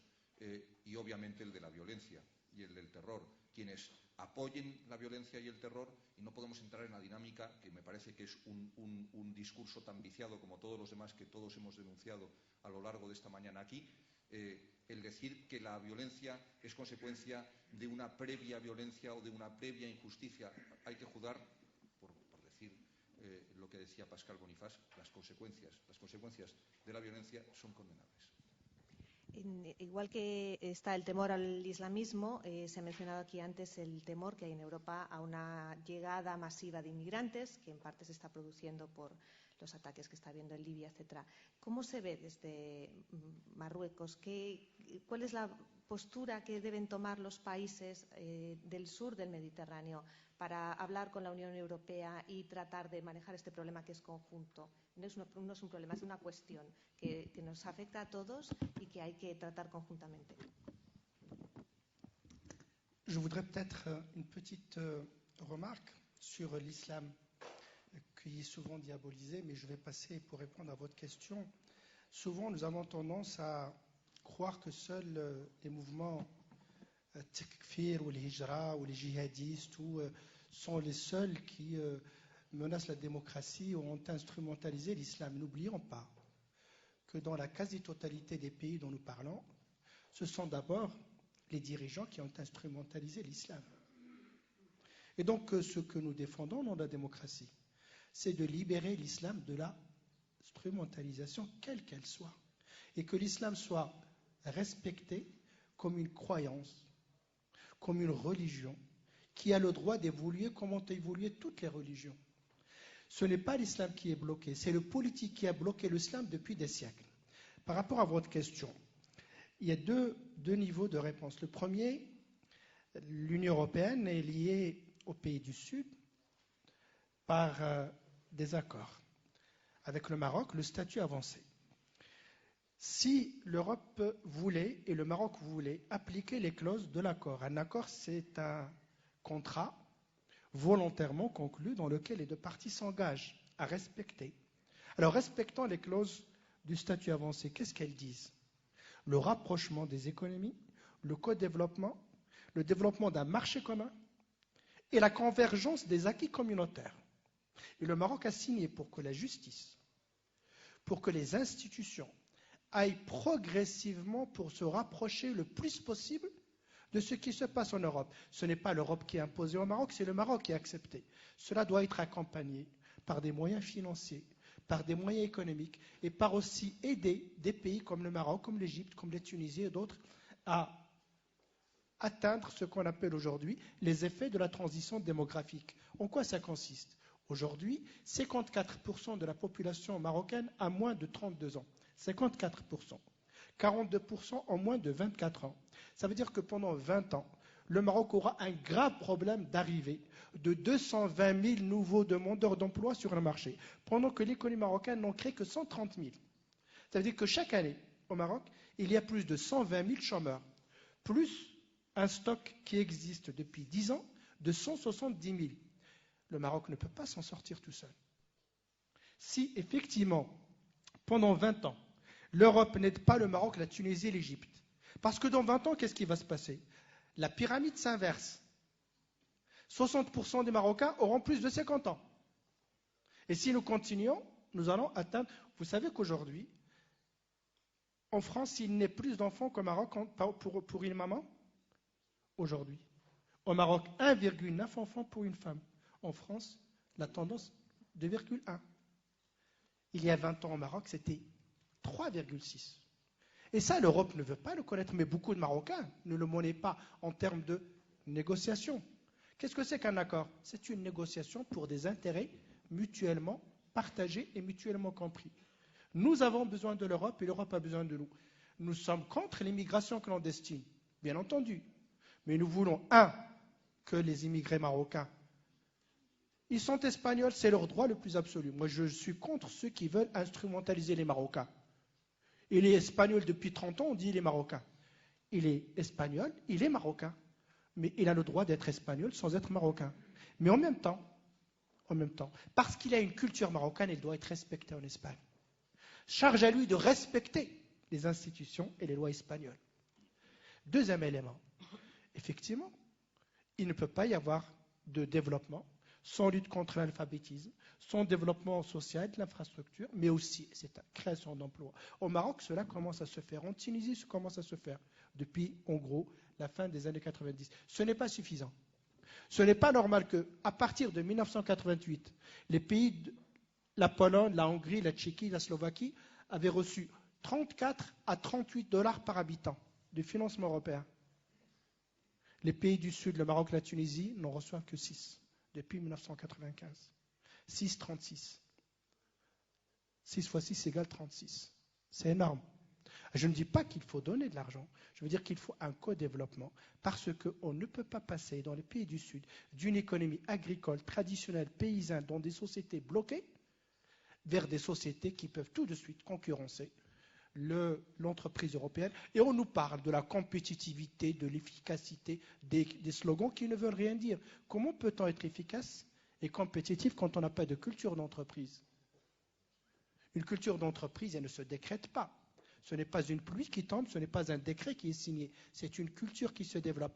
Comment peut-on créer des mécanismes communs pour que dans les pays du Sud se développe cette culture que nous avons choisie?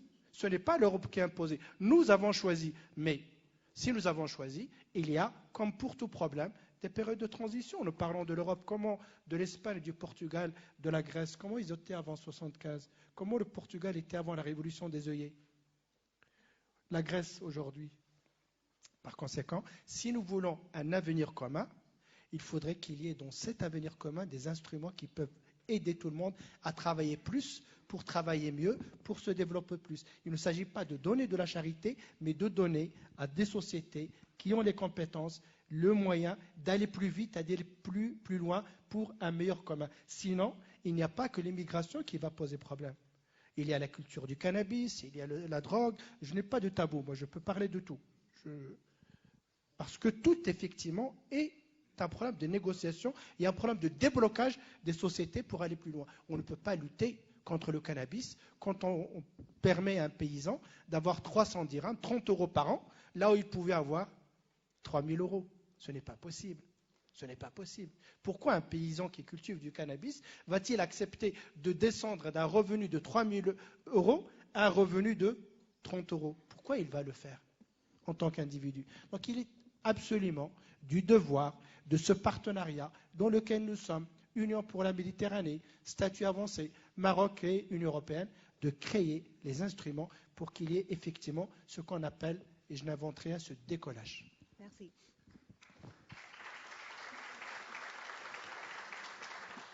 Hay varias preguntas más, pero no tenemos más tiempo. Solo quiero lanzar una siendo el día que es y habiendo pasado y lo que ha pasado, antes de darle la palabra al señor León, nos preguntan desde el público cómo puede aprovechar la Unión Europea la primavera árabe para intervenir de alguna manera en el conflicto de Israel y Palestina, teniendo en cuenta que hoy han firmado por fin Hamas y Fatah su acuerdo. ¿Cómo puede intervenir la Unión Europea? ¿Y va a cambiar la Unión Europea su postura ante Hamas? No está dirigida a nadie en particular. Quien quiera contestar, por favor. Alors, certains ont dit que le printemps arabe montrait que la question palestinienne n'était pas centrale parce qu'en Tunisie, en Égypte, les gens se révoltaient pas pour la Palestine mais pour eux, ce qui me paraît tout à fait normal. Mais dire que le printemps arabe a mis de côté la question palestinienne, qu'elle ne reste pas centrale, Glucksmann a écrit un article là-dessus, enfin, il faut vraiment n'avoir jamais mis les pieds dans un seul pays arabe pour penser que la question palestinienne n'est pas centrale pour l'ensemble des peuples arabes. Alors, dans un premier temps, effectivement, on s'est dit que ça va mettre de côté. Je crois qu'au contraire, ça va faire avancer les choses parce qu'il serait quand même pour le moins curieux que la démocratie se développe partout dans le monde arabe et qu'il y ait une sorte de coin isolé qui échappe à ce mouvement qui serait la Palestine. Et donc cela met un peu plus, en fait, je pense, les Européens devant leurs contradictions. Ça met un peu plus les Européens devant leurs contradictions parce que nous sommes remplis de contradictions par rapport à la question palestinienne. Il y a un accord général pour dire qu'il faudrait une solution à 2 États et il y a une sorte d'accord tacite pour dire mais si ça ne se fait pas, on ne fait rien. Jamais on a vu un conflit qui se résolvait s'il n'y a pas de pression sur les protagonistes. Or, nous avons renoncé à toute pression sur Israël. Le Kosovo, on a vu l'indépendance du Kosovo 10 ans après la guerre alors qu'on n'a jamais mis en doute la souveraineté de la Yougoslavie sur le Kosovo. 60 ans après, alors qu'on n'a jamais reconnu la souveraineté d'Israël sur les territoires occupés, il n'y a toujours pas l'État palestinien. Alors qu'il y a une demande dans les opinions publiques européennes ont changé d'attitude là-dessus. Donc espérons que les Européens soient un peu plus cohérents, que les gouvernements européens soient un peu plus cohérents, mais ça dépend d'eux là vraiment, parce que pour l'instant, ils ont fait vraiment l'impasse sur une réflexion approfondie. Il y a des positions de principe qui ne sont pas suivies des faits.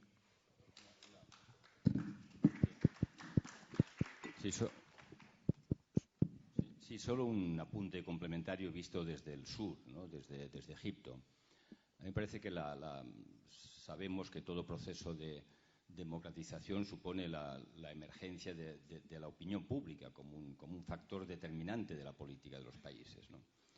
Y esto para mí va a ser un elemento determinante de lo que vaya a ocurrir también en relación al tema palestino. Imaginemos por un momento que ahora volviera a suceder lo que sucedió en Gaza hace ahora 2 años. La situación en Egipto o en Túnez no sería la misma de la que fue, ¿eh? Tendríamos en Tahrir, no hay ninguna duda, el millón de personas que ocupan Tahrir volverían a ocupar Tahrir, ¿no? Y a mí me parece que ese factor del protagonismo de la opinión pública, que es propio de una democracia, va a pesar mucho, mucho en las políticas relacionadas con Oriente Medio, va a pesar sobre la política europea, va a pesar sobre las políticas de los nuevos regímenes democráticos árabes y debe pesar también, no sé en qué sentido, sobre la política de Israel. Muchas gracias. No sé si alguno quiere añadir algo más. Pues si no, tiene la palabra el secretario general de Presidencia, Bernardino León. Muchas gracias a todos los ponentes.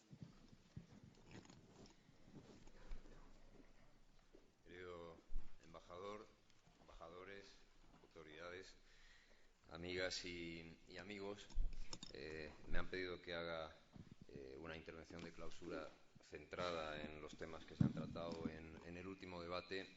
Voy a tratar de hacerlo de manera telegráfica. Es tarde y seguro que todos me lo agradecerán. No quiero comenzar sin destacar que me parece enormemente importante, enormemente oportuno que se haya convocado este encuentro, este debate. Creo que es una gran oportunidad para todos. Han acudido personas de altísimo nivel y, por tanto, Casa Árabe, Instituto Francés, Embajada de Francia, muchas gracias. Muy telegráficamente, como decía, ¿qué debe hacer la Unión Europea? Y además de referirme a este tema también contestaré algunas de las preguntas que se me planteaba a lo largo del debate. Yo creo que, en primer lugar, tiene que tratar esta cuestión tratando de respetar y de comprender qué es lo que está ocurriendo. En segundo lugar, lo decía Pascal Boniface, tiene que actuar con coherencia y, en tercer lugar, tiene, y eso es algo que a veces cuesta en la Unión Europea, tiene que tener una política y una acción decidida. Una acción decidida hacia adentro, en la propia renovación de las estructuras y de las políticas europeas, y hacia afuera, hacia la región. Ninguno de estos tres puntos ofrecen respuestas fáciles. El respeto, la comprensión, parten de un presupuesto histórico muy complejo. Quienes me conocen saben de mi amistad y mi admiración por Edward Said. Yo comparto plenamente su teoría, su visión sobre el orientalismo, sobre cómo los occidentales hemos de alguna forma creado un discurso, como lo plantearía Foucault, de lo que ocurre en estos países, de manera que nos negamos a ver su realidad, insistiendo en que la realidad de estos países, la imagen de estos países, es nuestra propia percepción sobre los mismos. Y esto, en el caso de la Unión Europea y de la relación de la Unión Europea con el mundo árabe, es muy obvio. Está llena de malentendidos. Es difícil a veces encontrar una palabra que tenga el mismo sentido tal cual la entendemos en la política interna europea y en nuestra relación con el mundo árabe. Hay muchos ejemplos.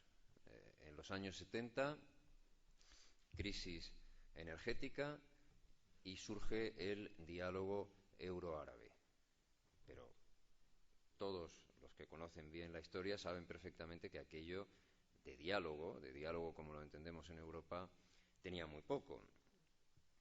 Después vino el proceso de Barcelona, pero proceso que quiere decir algo que va en una determinada dirección, proceso que se quedó en proceso, es decir, no se marcó un destino, no se marcó un objetivo claro. Nosotros, occidentales, que siempre tenemos o pretendemos tener ideas claras y pragmáticas respecto hacia dónde queremos ir, hacia dónde se orientan nuestras políticas, no fuimos capaces de hacerlo en ese momento, por no hablar de la Unión para el Mediterráneo, proceso que sigue siendo actualmente nuestro marco de relación con estos países. Hasta donde yo lo entiendo, la idea de unión, que está incluso incorporada en la idea de Unión Europea, tiene muy poco que ver con lo que son contenidos más bien tecnocráticos, programas más bien tecnocráticos que forman parte de esa idea de la Unión por el Mediterráneo.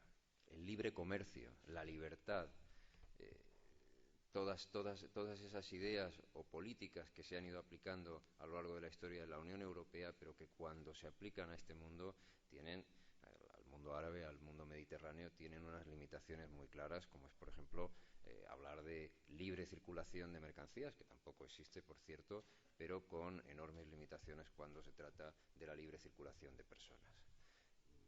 Por tanto, ese malentendido es ya un punto de partida muy importante en este proceso. Y además, nos hemos empeñado en tratar en nuestra relación con el mundo árabe los síntomas o los principales aspectos problemáticos, como puedan ser la emigración, como pueda ser la seguridad, el terrorismo, como pueda ser la energía, en convertirlas en el centro de esa relación. Nuestra relación tiene que ser mucho más profunda, tiene que ser una relación con gobiernos, con países, con sociedades, pero no puede estar marcada por esos problemas que, insisto, son síntomas, son consecuencias de unas realidades más profundas, que son aquellas que deben marcar la pauta, que deben ser el marco de esa relación de fondo.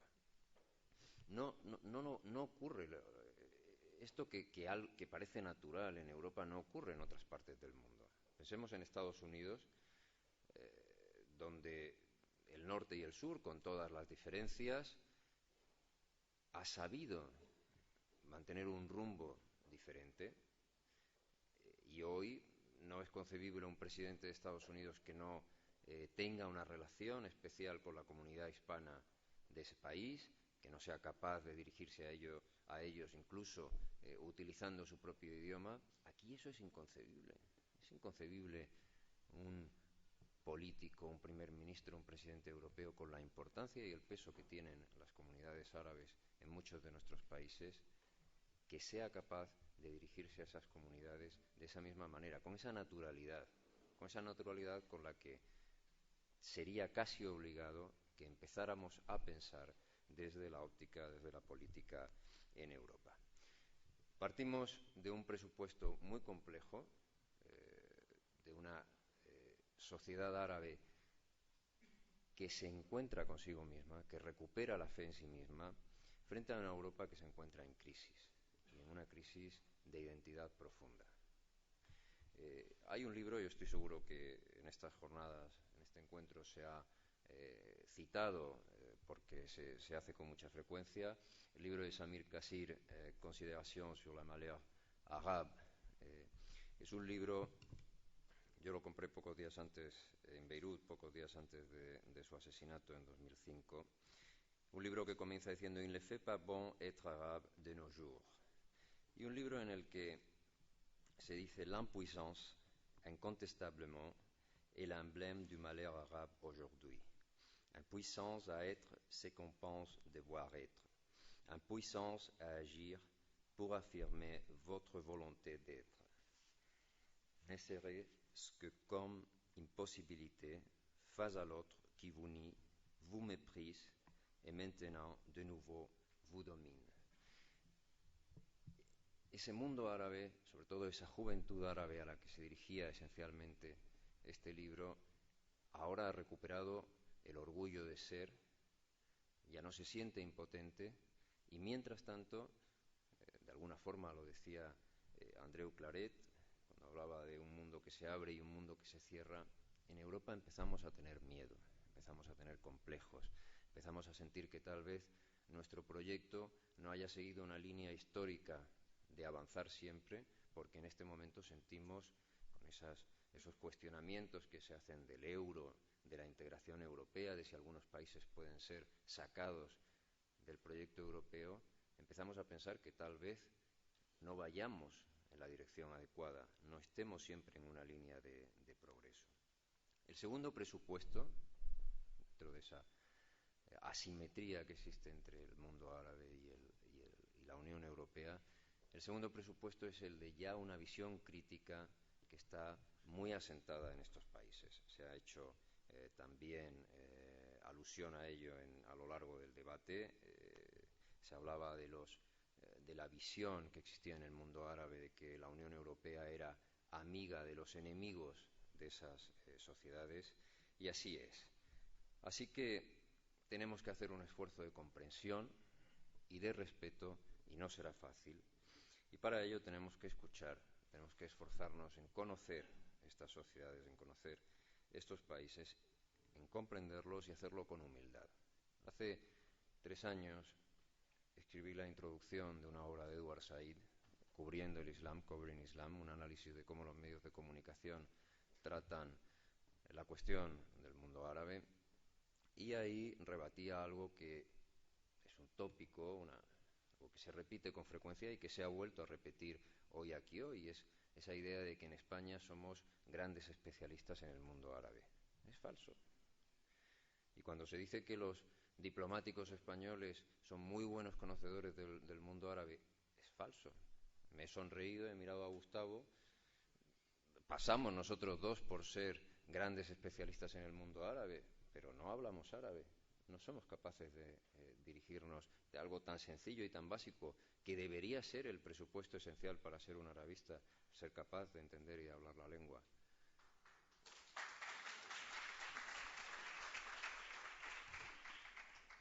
Así que nos queda mucho camino que recorrer, mucho camino que recorrer.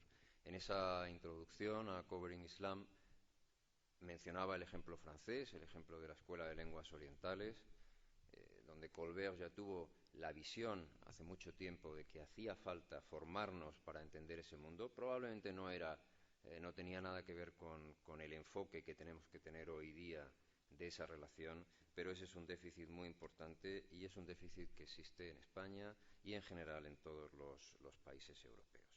En segundo lugar, también se ha dicho anteriormente, Europa tiene que actuar con coherencia.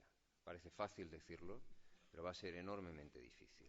Nos encontramos ante un proceso muy complejo y van a surgir muchas dudas por el camino. Y lo que me preocupa realmente es que la Unión Europea pueda quedarse a medio camino. Ser coherente, insisto, no va a ser nada fácil, pero tenemos para ello que definir cuál es el interés de la Unión Europea, cuál es su objetivo.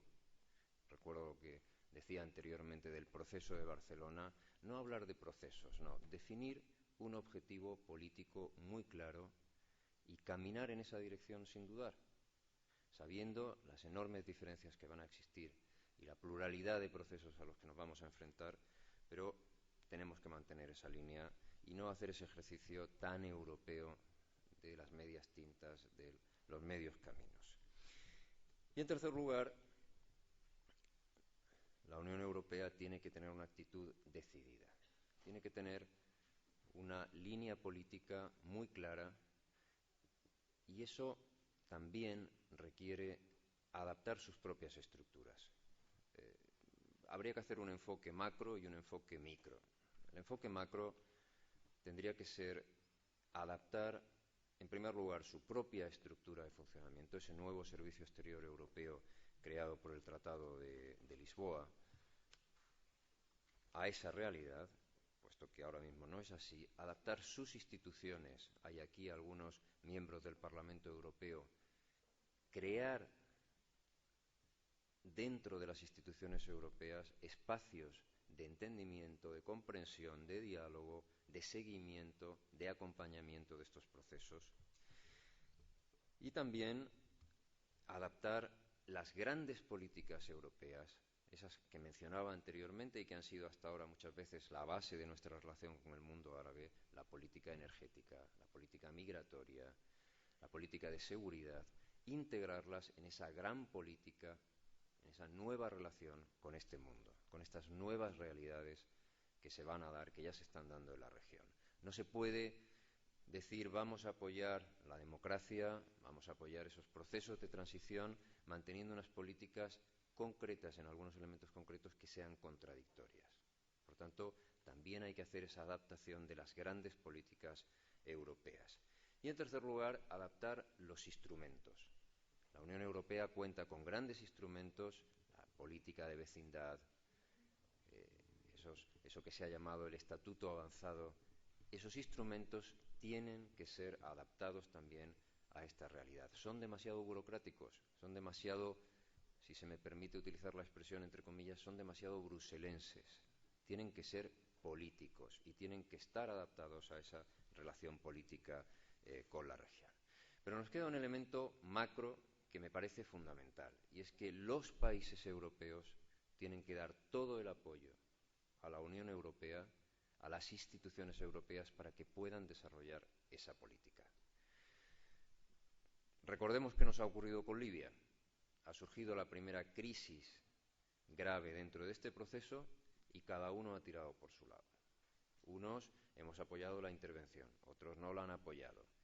Dentro de los que estamos participando hay distintos matices. No puede ser. No puede ser. La Unión Europea y los miembros de la Unión Europea son una sola cosa y tienen que ser capaces de actuar con coherencia para los grandes principios, pero también para las situaciones concretas. El enfoque macro no será suficiente. Los europeos somos muy buenos adaptando los grandes discursos, pero luego nos cuesta trabajo descender a lo concreto. Yo quiero recordar la experiencia fascinante que tuvimos muy recientemente cuando con el presidente del gobierno visitamos Túnez.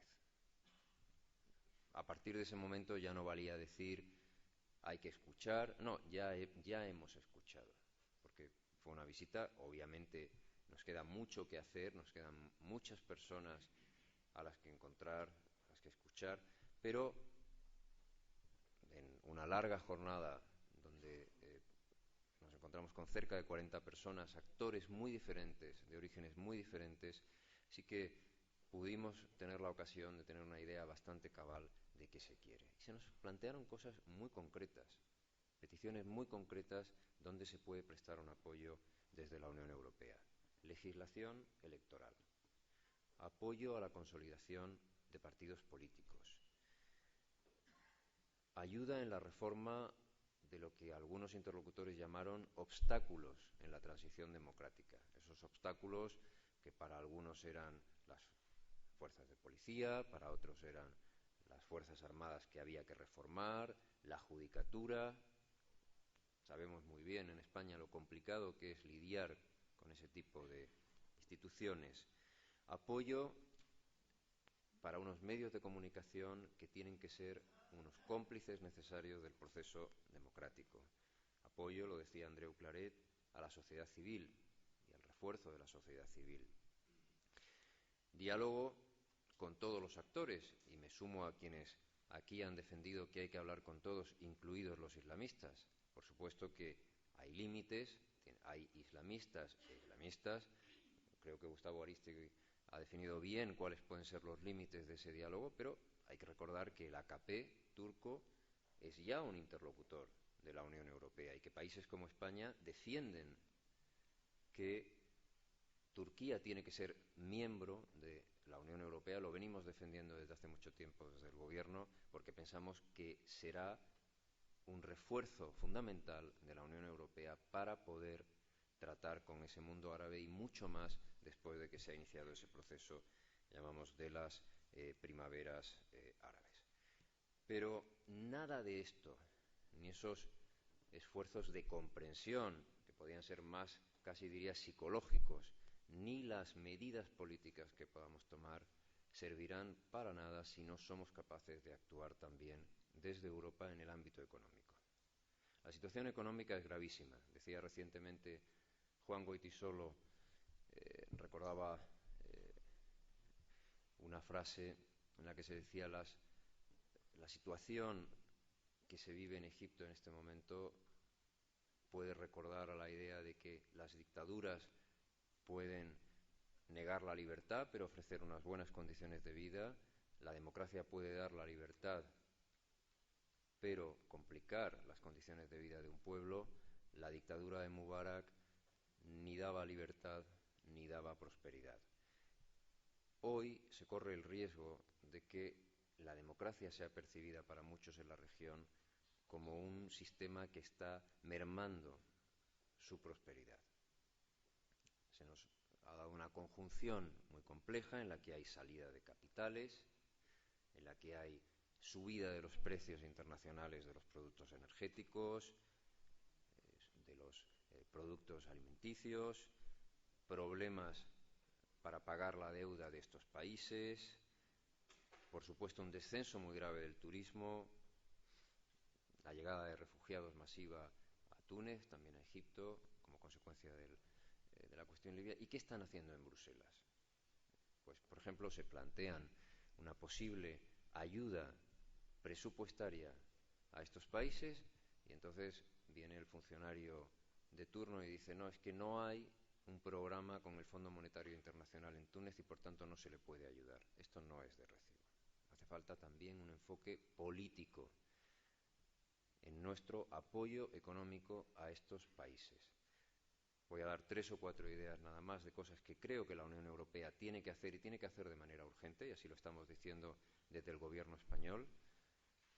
Tiene que saber dar ayuda presupuestaria, tiene que poderlo hacer, tiene que superar las dificultades burocráticas que puedan existir, ayuda para mejorar la balanza exterior de estos países, tiene que hacer una reducción de deuda.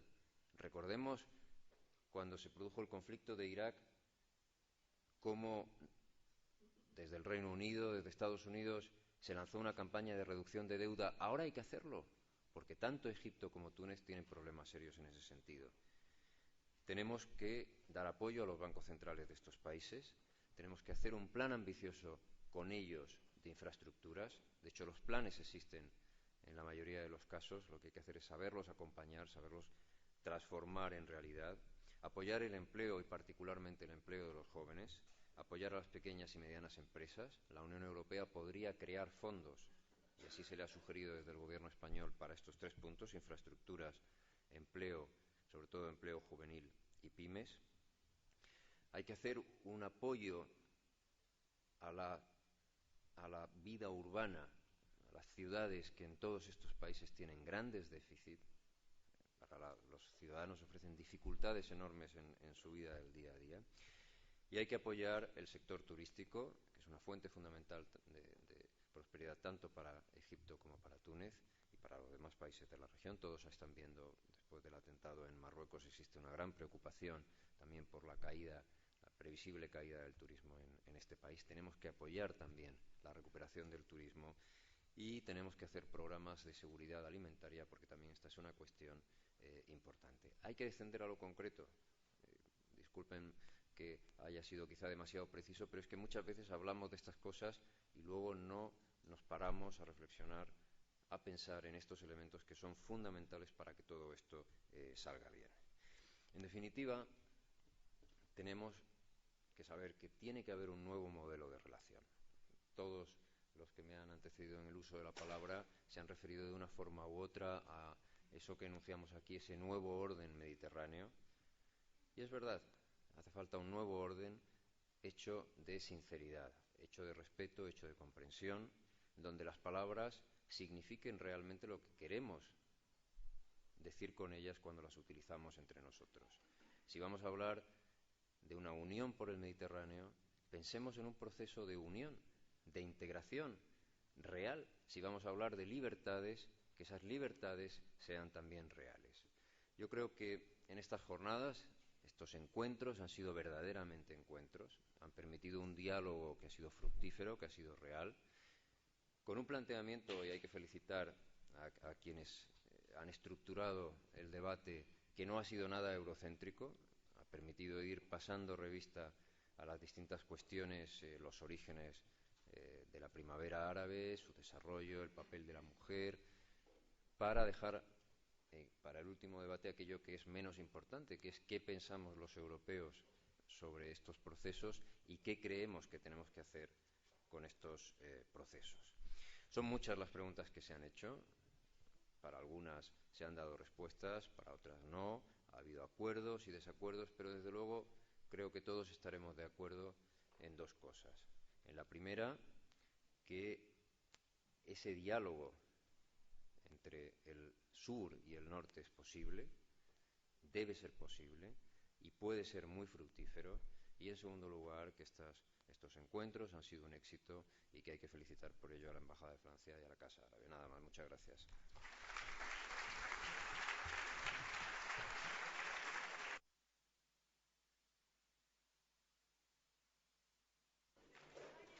El embajador de Francia va a clausurar el encuentro. Muchas gracias.